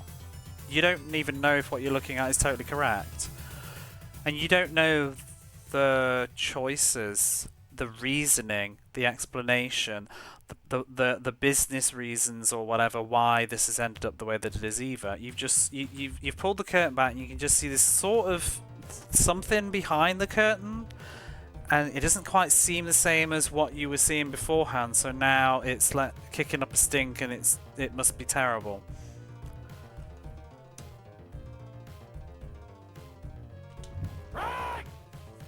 Like, everybody's an expert now on translation, like, without even learning another language, because they can point their phone at something and go, well, that's not the same.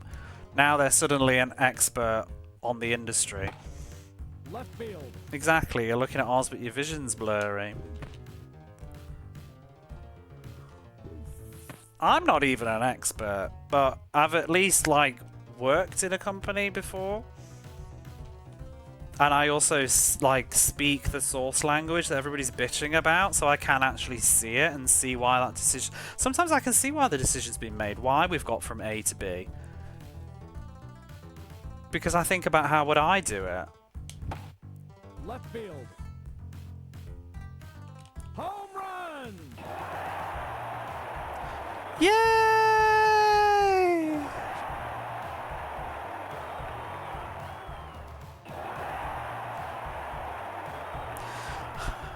Are we really going to win so that I'm going to have to keep my rant about translation and AI? Because it always gets me in trouble when I have these conversations.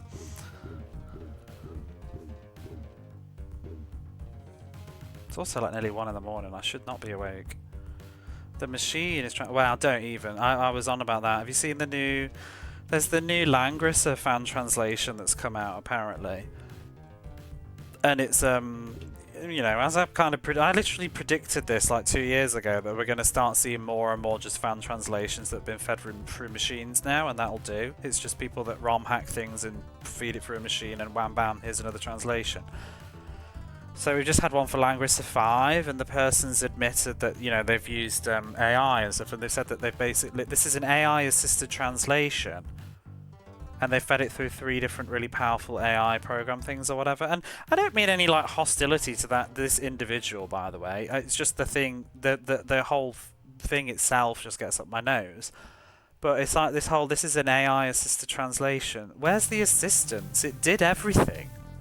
Because you've admitted that you don't speak Japanese at all, and you fed it through an AI, and then you've cross-referenced all the translations and kind of pulled the best one while comparing it with fan wikis for consistency with, like, vocabulary. But you didn't do any translation. It's a human-assisted AI translation. You've assisted the AI to do a translation. It didn't assist you. It did all the translating. Don't get it twisted. Like, an AI-assisted translation would be somebody who is actually competent in both languages, had an AI help them translate it. And even that, I'm not keen on, but that would be better than this. Oh, this is going to happen all the time now, Dreamy. And the thing is, you'll end up in a situation where nobody, like, people aren't even going to know, because who's checking?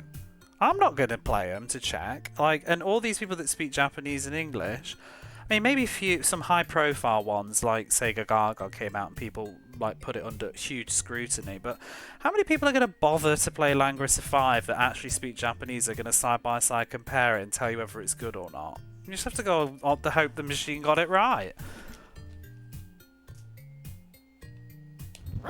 I would assume most people have got better things to do.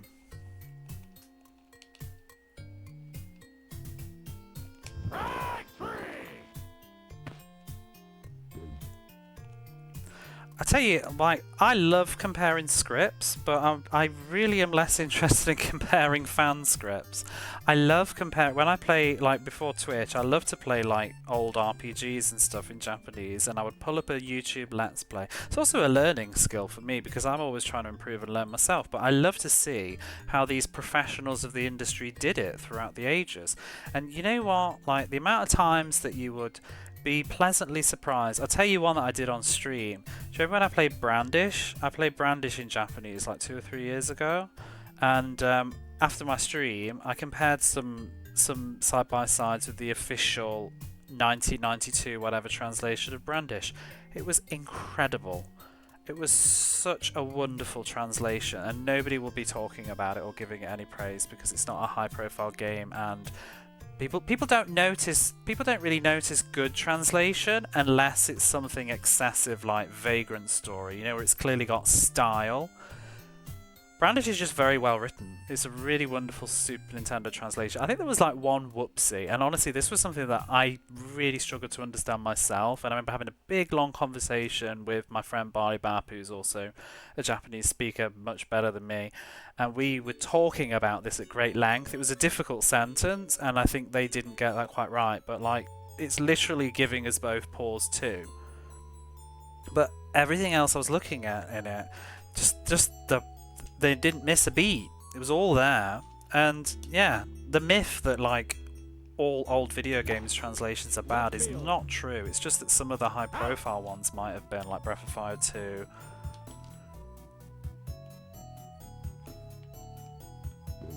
Illusion of Time is another one that whenever I've looked at, I haven't played the whole game, but whenever I looked at it side by side, it's always seemed to be pretty good. Lufia seems really good, what I did of that. Out. But I love seeing what people did.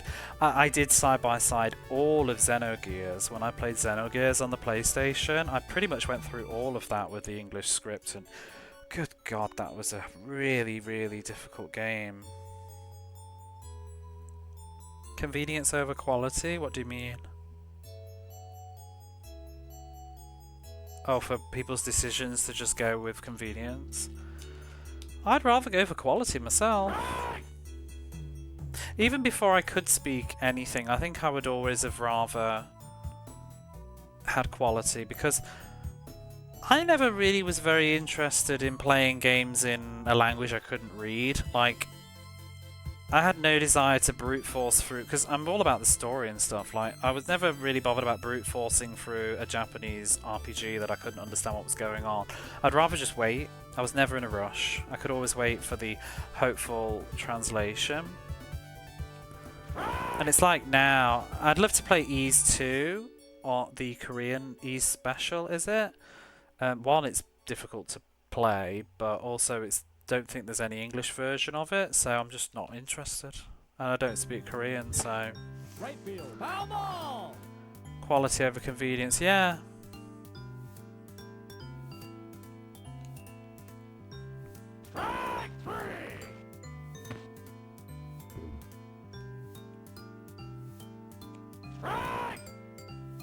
I mean, I'm that crazy about it. Like, I still haven't played Suikoden 3. I should now, but for the longest time I didn't want to play it because it didn't come out in Europe. And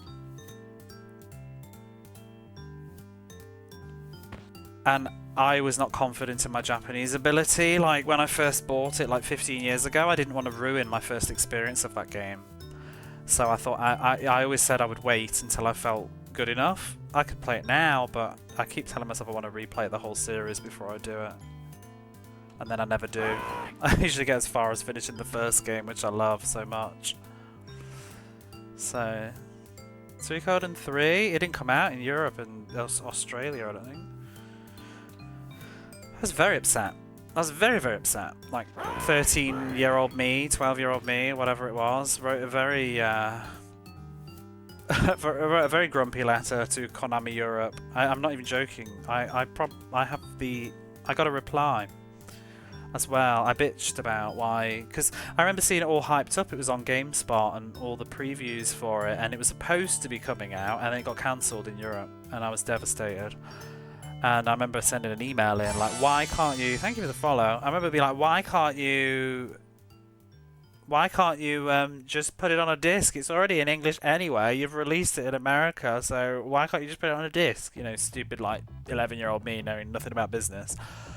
And bless them, they replied. I got a lovely reply saying like, you know, we're very sorry, but we don't have any plans to release it in Europe at this time. And they said that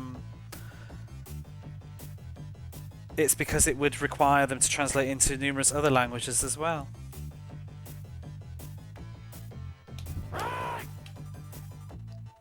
So I'll hold that thought because I know we've just gone into an ad break now. Get a bit of baseball going.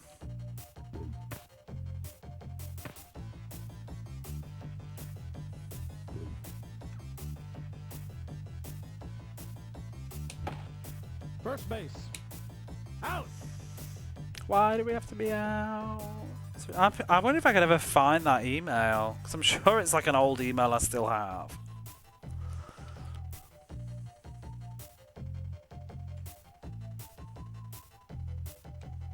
Honestly, the fact they even replied blows my mind. Dedication. This should have been in like 2001? 2? When did it come out? So...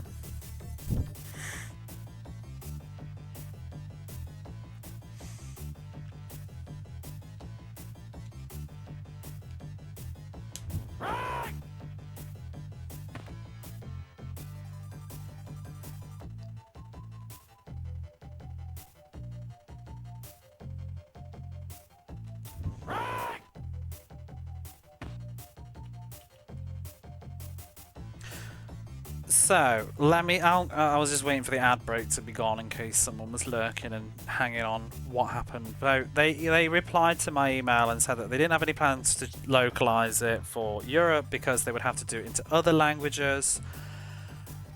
And one, I think that's moderately bullshit because the amount of games I think that came out in Europe and didn't have French, German, whatever translations, because I'm pretty sure, because I spoke to somebody when I played Suikoden once on Twitch, a German fan translator came in my chat and said that they'd fan translated the original Suikoden because apparently it never had a German release back in the day, a German language release. They had to play it in English. So I think like bullshit. But what I think is also the case is it's probably to do with publishing and money and having to make PAL versions of it, and maybe 1 and 2 didn't do so well, and business decisions. Let's just say we like to chew the fat on the internet, but at the end of the day, at least most of us, I think anyway, we're not CEOs and market media researchers in Konami or whatever. I feel like they must have had a reason. I don't think they were just, well, fuck Europe, you know what I mean? They probably, in their fiscal business meeting, decided, nah.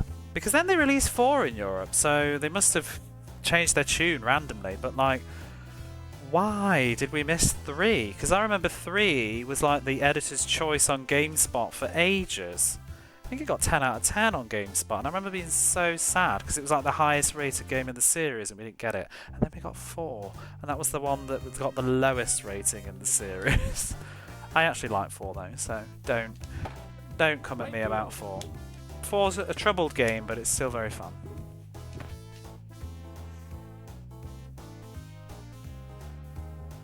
I think it's just they just forecast it would sell poorly and decided not to. What other reason could there be? The only reason that you know, like, why would you decide to not make money? Because you think you're not going to make money. That's the only reason. It's got to be something like that. I don't think it's literally just, oh, we can't be asked to translate it. They just would decide it's not financially worth it on this occasion. And they may have been wrong on that decision, but when they made it, they would have felt that was true. Because companies, as much as we love to say it, like, the companies, they're not stupid. They want money.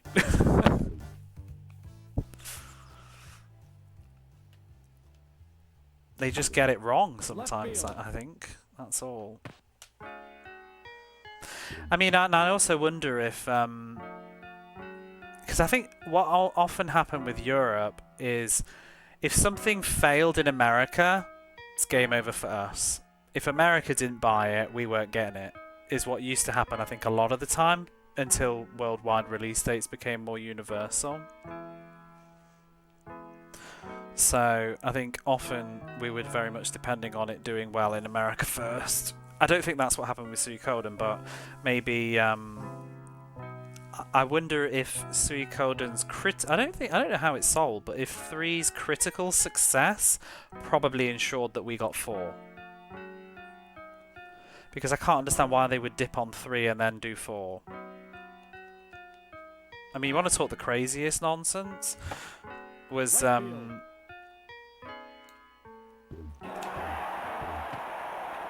Xenosaga only getting episode 2. Like, that is, I still think that's like one of the most batshit decisions in video gaming.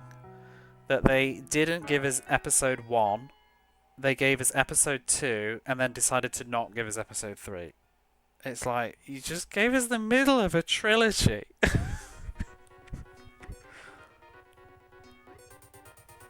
Oh, God bless the worldwide releases.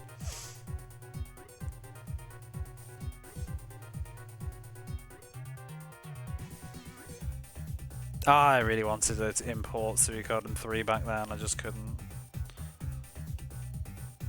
I nearly bought Xenosaga episode 2, but I remember just thinking, where's episode 1? And it said that it came with a DVD movie that summarised the story for episode 1, but I'm just like, but I want to play episode 1. And I'm glad I didn't buy it, because then we didn't get the conclusion. But you know what? It probably sold like piss, because they didn't... everybody didn't buy episode 2 for the same reason. But yeah, we got done so dirty in Europe, Australia in the 90s and the 2000s.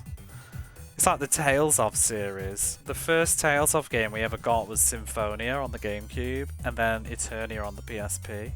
And then I hear Americans whinge that they didn't get Tales of Eternia on the PSP. It was like Europe and Japan only, and I think, oh, boo-hoo. You got it the first time round on the PlayStation. Right field. Out. One of the weirdest things I heard, though, just going back to what I was saying about like how things do in other countries first. Well, everyone's getting it, yeah. If I remember, we got Silent Hill 3 before America, because I remember it being in the magazines or something that we were getting Silent Hill 3 first. Was it worldwide first in Europe? Check. Because I think Silent Hill 2 performed really, really well in Europe. So as a sort of thank you, they decided, yeah, we got it before Japan. Silent Hill 3 came out in May 23rd, 2003, July in Japan, and August in North America. But yeah, I remember we got it first because of Silent Hill 2 being really successful in Europe. So Konami decided to launch 3 in Europe. So, you know, they do pay attention to what they're doing. Why am I still using this picture? He's winning, though.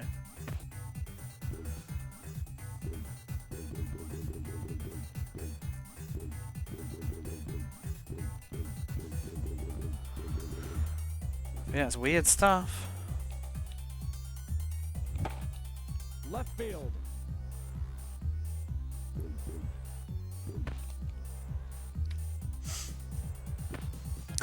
I have to, not to like yuck somebody's yum, but I watched the video for Eternia and I wasn't so keen. It might just be me and maybe looking on my phone, but I felt like the backgrounds just, I don't like the HD backgrounds. I feel like they clashed with the pixel art of the sprites. I almost wish we could just have like HD pixel everything. They looked a bit washed out next to it, but I would rather it exist than didn't, and I'm just going to play my PlayStation version anyway, so it doesn't hurt me for this product to exist. I think it's a good thing. It's a net gain. But I did just like think they kind of stick out a bit. Yeah, and also things can change. It's an early announcement, but I do feel like this is kind of a trend at the moment. You know, with like I remember thinking I felt the same way about Final Fantasy Tactics. The sprites look very smeared.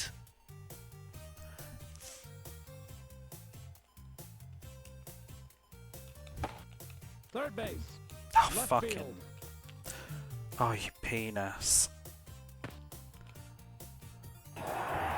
Is it this picture? Definitive edition with the extra content. Yeah, that actually is one advantage that we did sometimes get. Suikoden 2, the PAL version, is superior to the North American version because they fixed the bug that they introduced in the North American version, where the music stops playing and stuff, and also the file transfer. I think when you transfer your character from 1 to 2, and it will keep the name, but it doesn't work correctly in the North American version and turns it into like gibberish, but it works fine for the PAL version.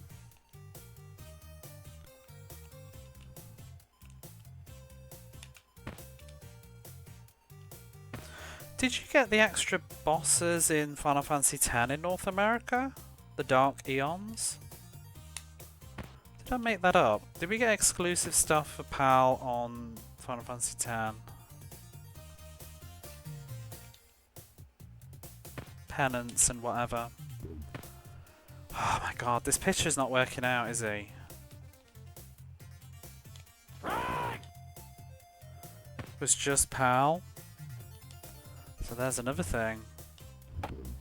Pitcher. You're out.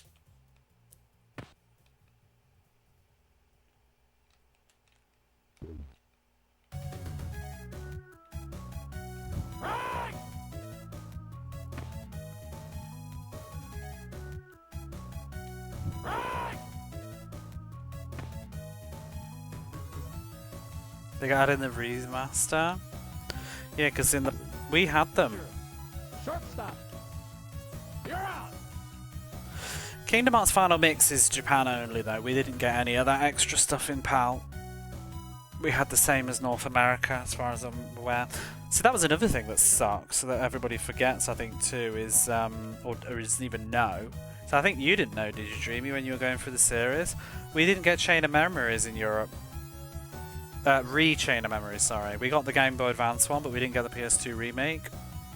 They decided not to bother, which was fucking insane to me. I was really mad about that because it was a high-profile game series. It was a very popular series. We got Kingdom Hearts 1, we got Kingdom Hearts 2, we got Chain of Memories, we got Birth by Sleep. Chain of Memories? No. I've still never played it actually.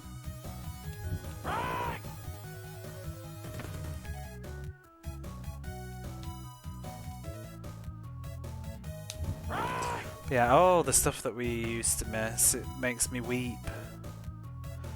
Loads, all these random stuff, you like Thousand Arms and what's that other one? What's Dew Prism called? We didn't get that.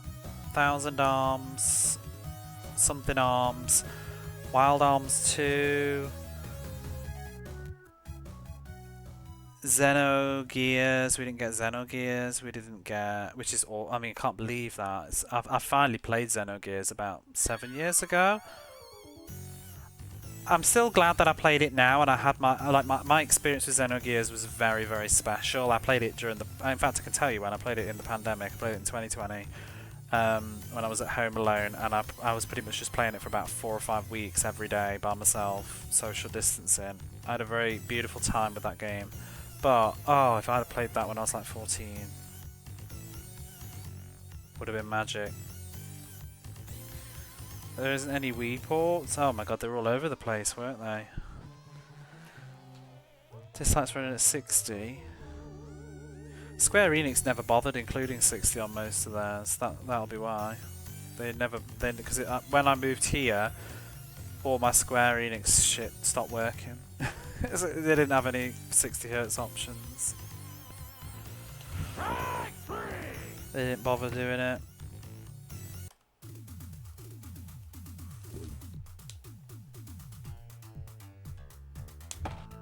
Right field.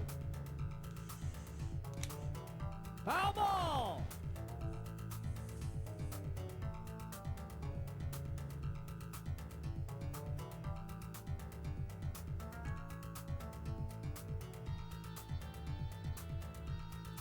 GBA. Yeah, it was. It was bonkers that they did that. Because, yeah, I think it's just because there was no portable real market, and they wanted to obviously do a portable game. But Kingdom Hearts is the biggest headache, wasn't it? Because I mean, it just got worse from there, didn't it? Like then you got Kingdom Hearts on the PSP, and then you've got it on the DS, and then you've got it on the 3DS, and then you've got it on. It's everywhere. Trying to follow that damn story.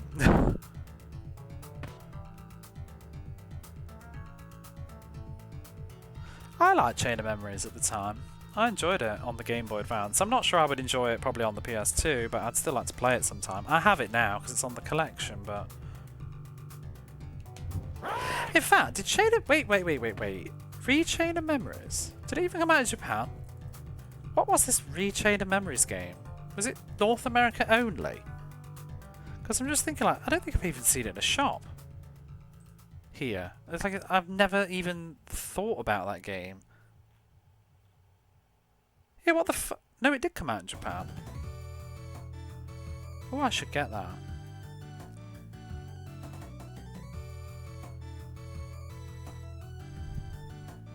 Wait, what's the I'm trying to think. I don't think I've even seen the Japanese box art.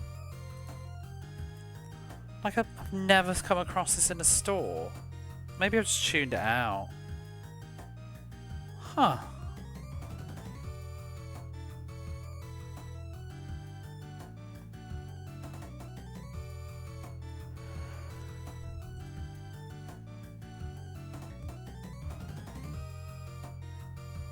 Oh, hang on. It wasn't released standalone. Oh shit.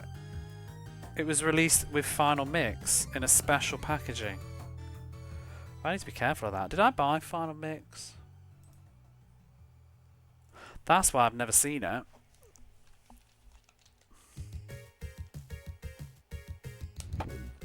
Shortstop. You're out. I wonder what voices it uses then. Does it use English voice acting or not?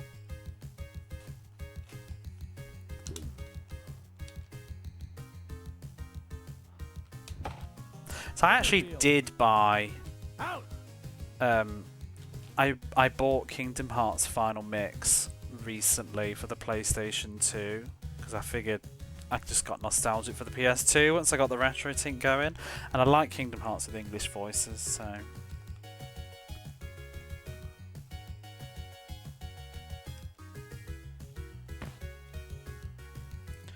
YouTube for Retraining Memories in Japanese. Oh, so it is Japanese voices then.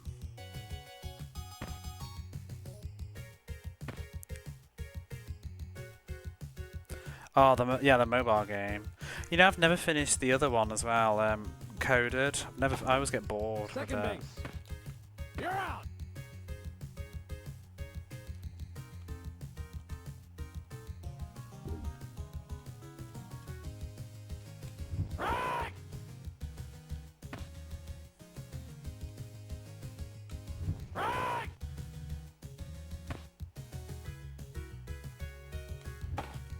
Left field.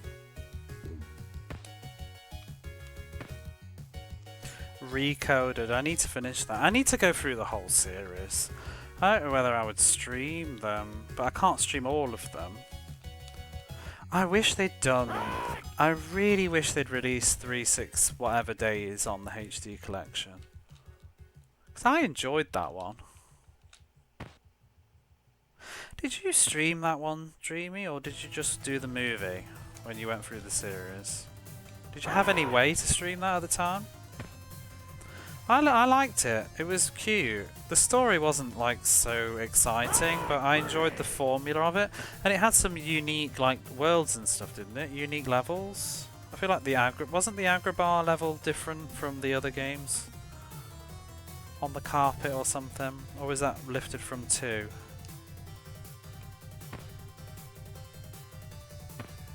Oh, you did? I feel like I must have totally missed that one then. I think I missed a lot of your Kingdom Hearts stuff. I think you were streaming more in the day then.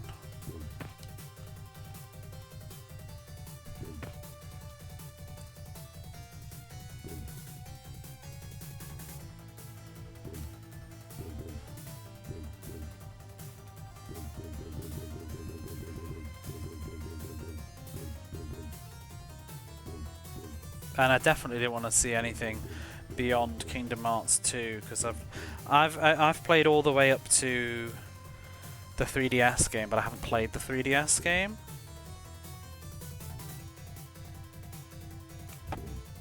Shortstop. You're out.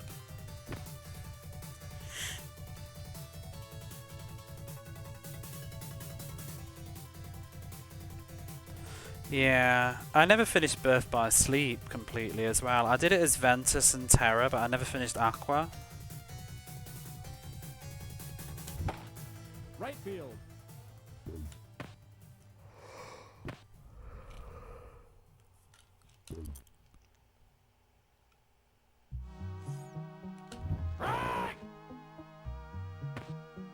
There's a lot of stuff I want to do, but I spend all my time streaming Mega Drive baseball games. I really should Center field. try and do a few modern games on the You're out. weekend. I literally tried to make him move as fast as I could. The game sabotages you. I was holding to go to that second base and he wouldn't go. Oh, we did, yeah. I did glance at it, but I kind of don't really like the aesthetic as much. Do you know what I mean? Like, I kind of prefer the blockier, older game. Everything looks almost a bit too weird now. Unreal Engine-y almost. I'm sure it'd be fine. I haven't played Kingdom Hearts 3 though, so it's total tone whiplash for me.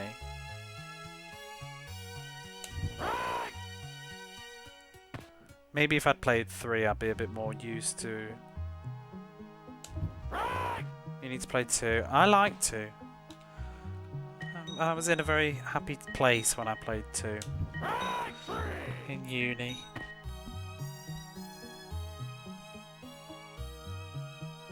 Depends how invested you are in the story, really.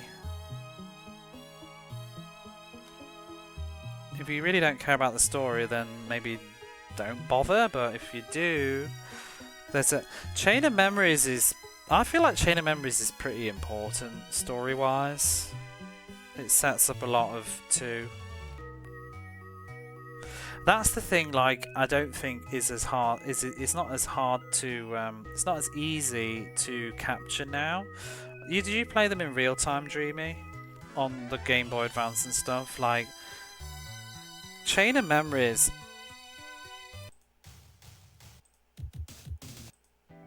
it felt like a teaser. It was just like this huge taster of what's to come, and it left you with so much anticipation for 2.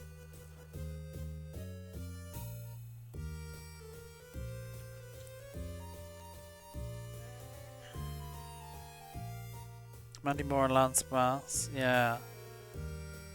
David Brennas was Squall in Kingdom Hearts 1. Yeah, the card gimmick's not so great, but the gameplay is very repetitive, really. But the storyline in it is pretty interesting, and I feel like if you haven't played Chain of Memories, most of the first hour or 2 of Kingdom Hearts 2 is just going to be like, what the fuck's going on?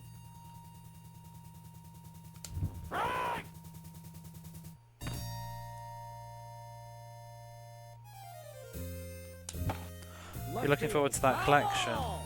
I mean, I already own the collection, really. I have them on the PlayStation 4. Hey, Jamesy, how are you? Left field. Foul ball. Donald! Goofy! Sora!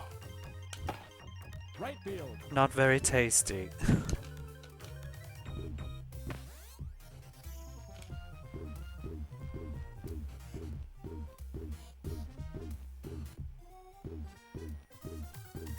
Donald's all, yeah.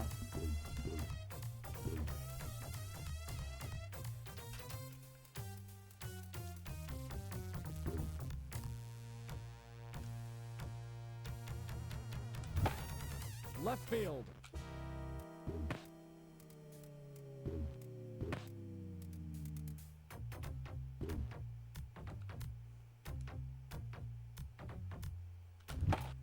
Left field. Foul ball. Hardball!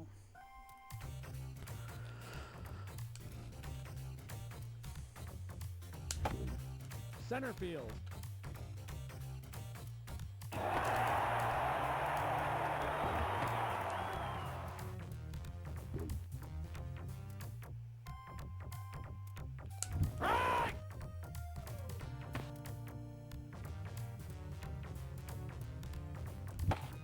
Left field. Foul ball.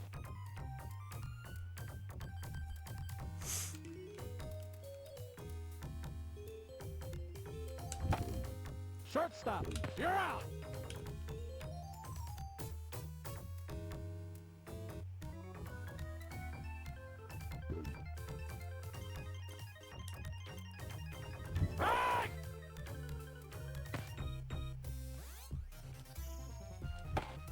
Pitcher. Second base. Right field. Fuck this game. In the face.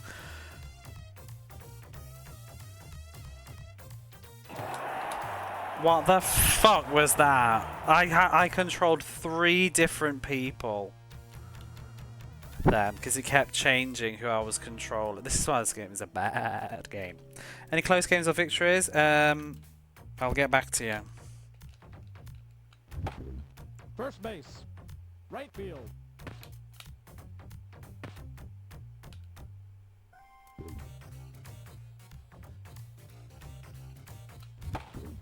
Shortstop. You're out.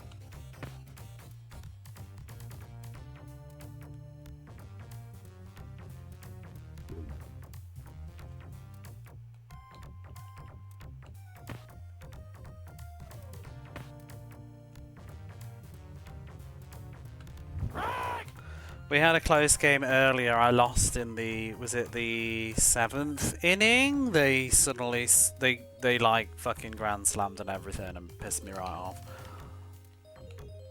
Got like 7 runs.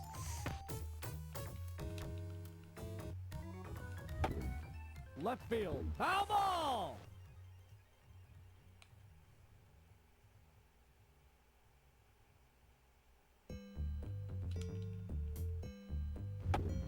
Third base. You're out.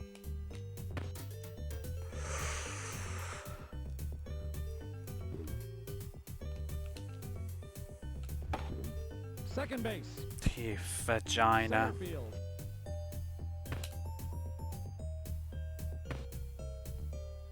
Just let me go, video game. Let me go to bed. Happy.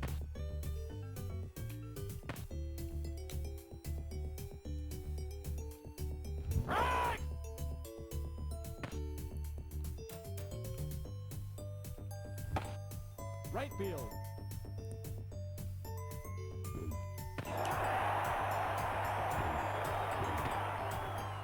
It's never too late for them to just be a bastard. Left field.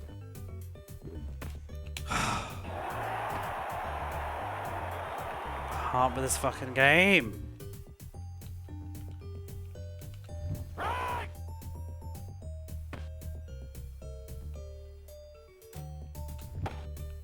Left field. Stop doing this.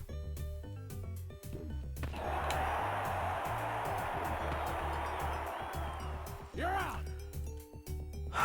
Oh my god, we win. What What a great car.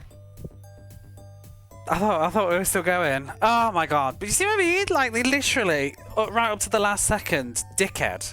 4 runs.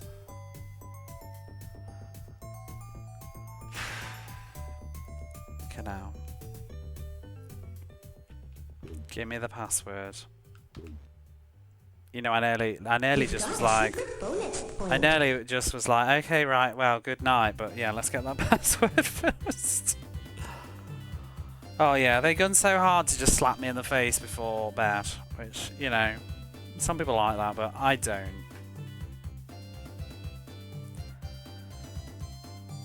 Play ball. Not today. 2 games done, 2 to go. I hope. It's 20 hours a win, yeah.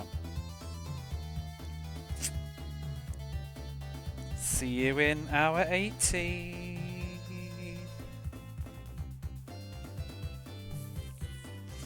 What we should do next time I play this, let's just have like a big rant about like AI and stuff, because apparently I just autopilot won the game while we were having a rant, and then talk about like games and Suikoden and stuff, and maybe I'll win again by. I didn't actually like. I think I got to about the 6th inning, and I was like, wait, what? I'm doing really well.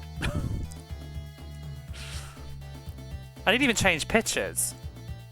I was pretty much autopiloting the pitches. I think I just got very lucky. But that'll do for today. Let's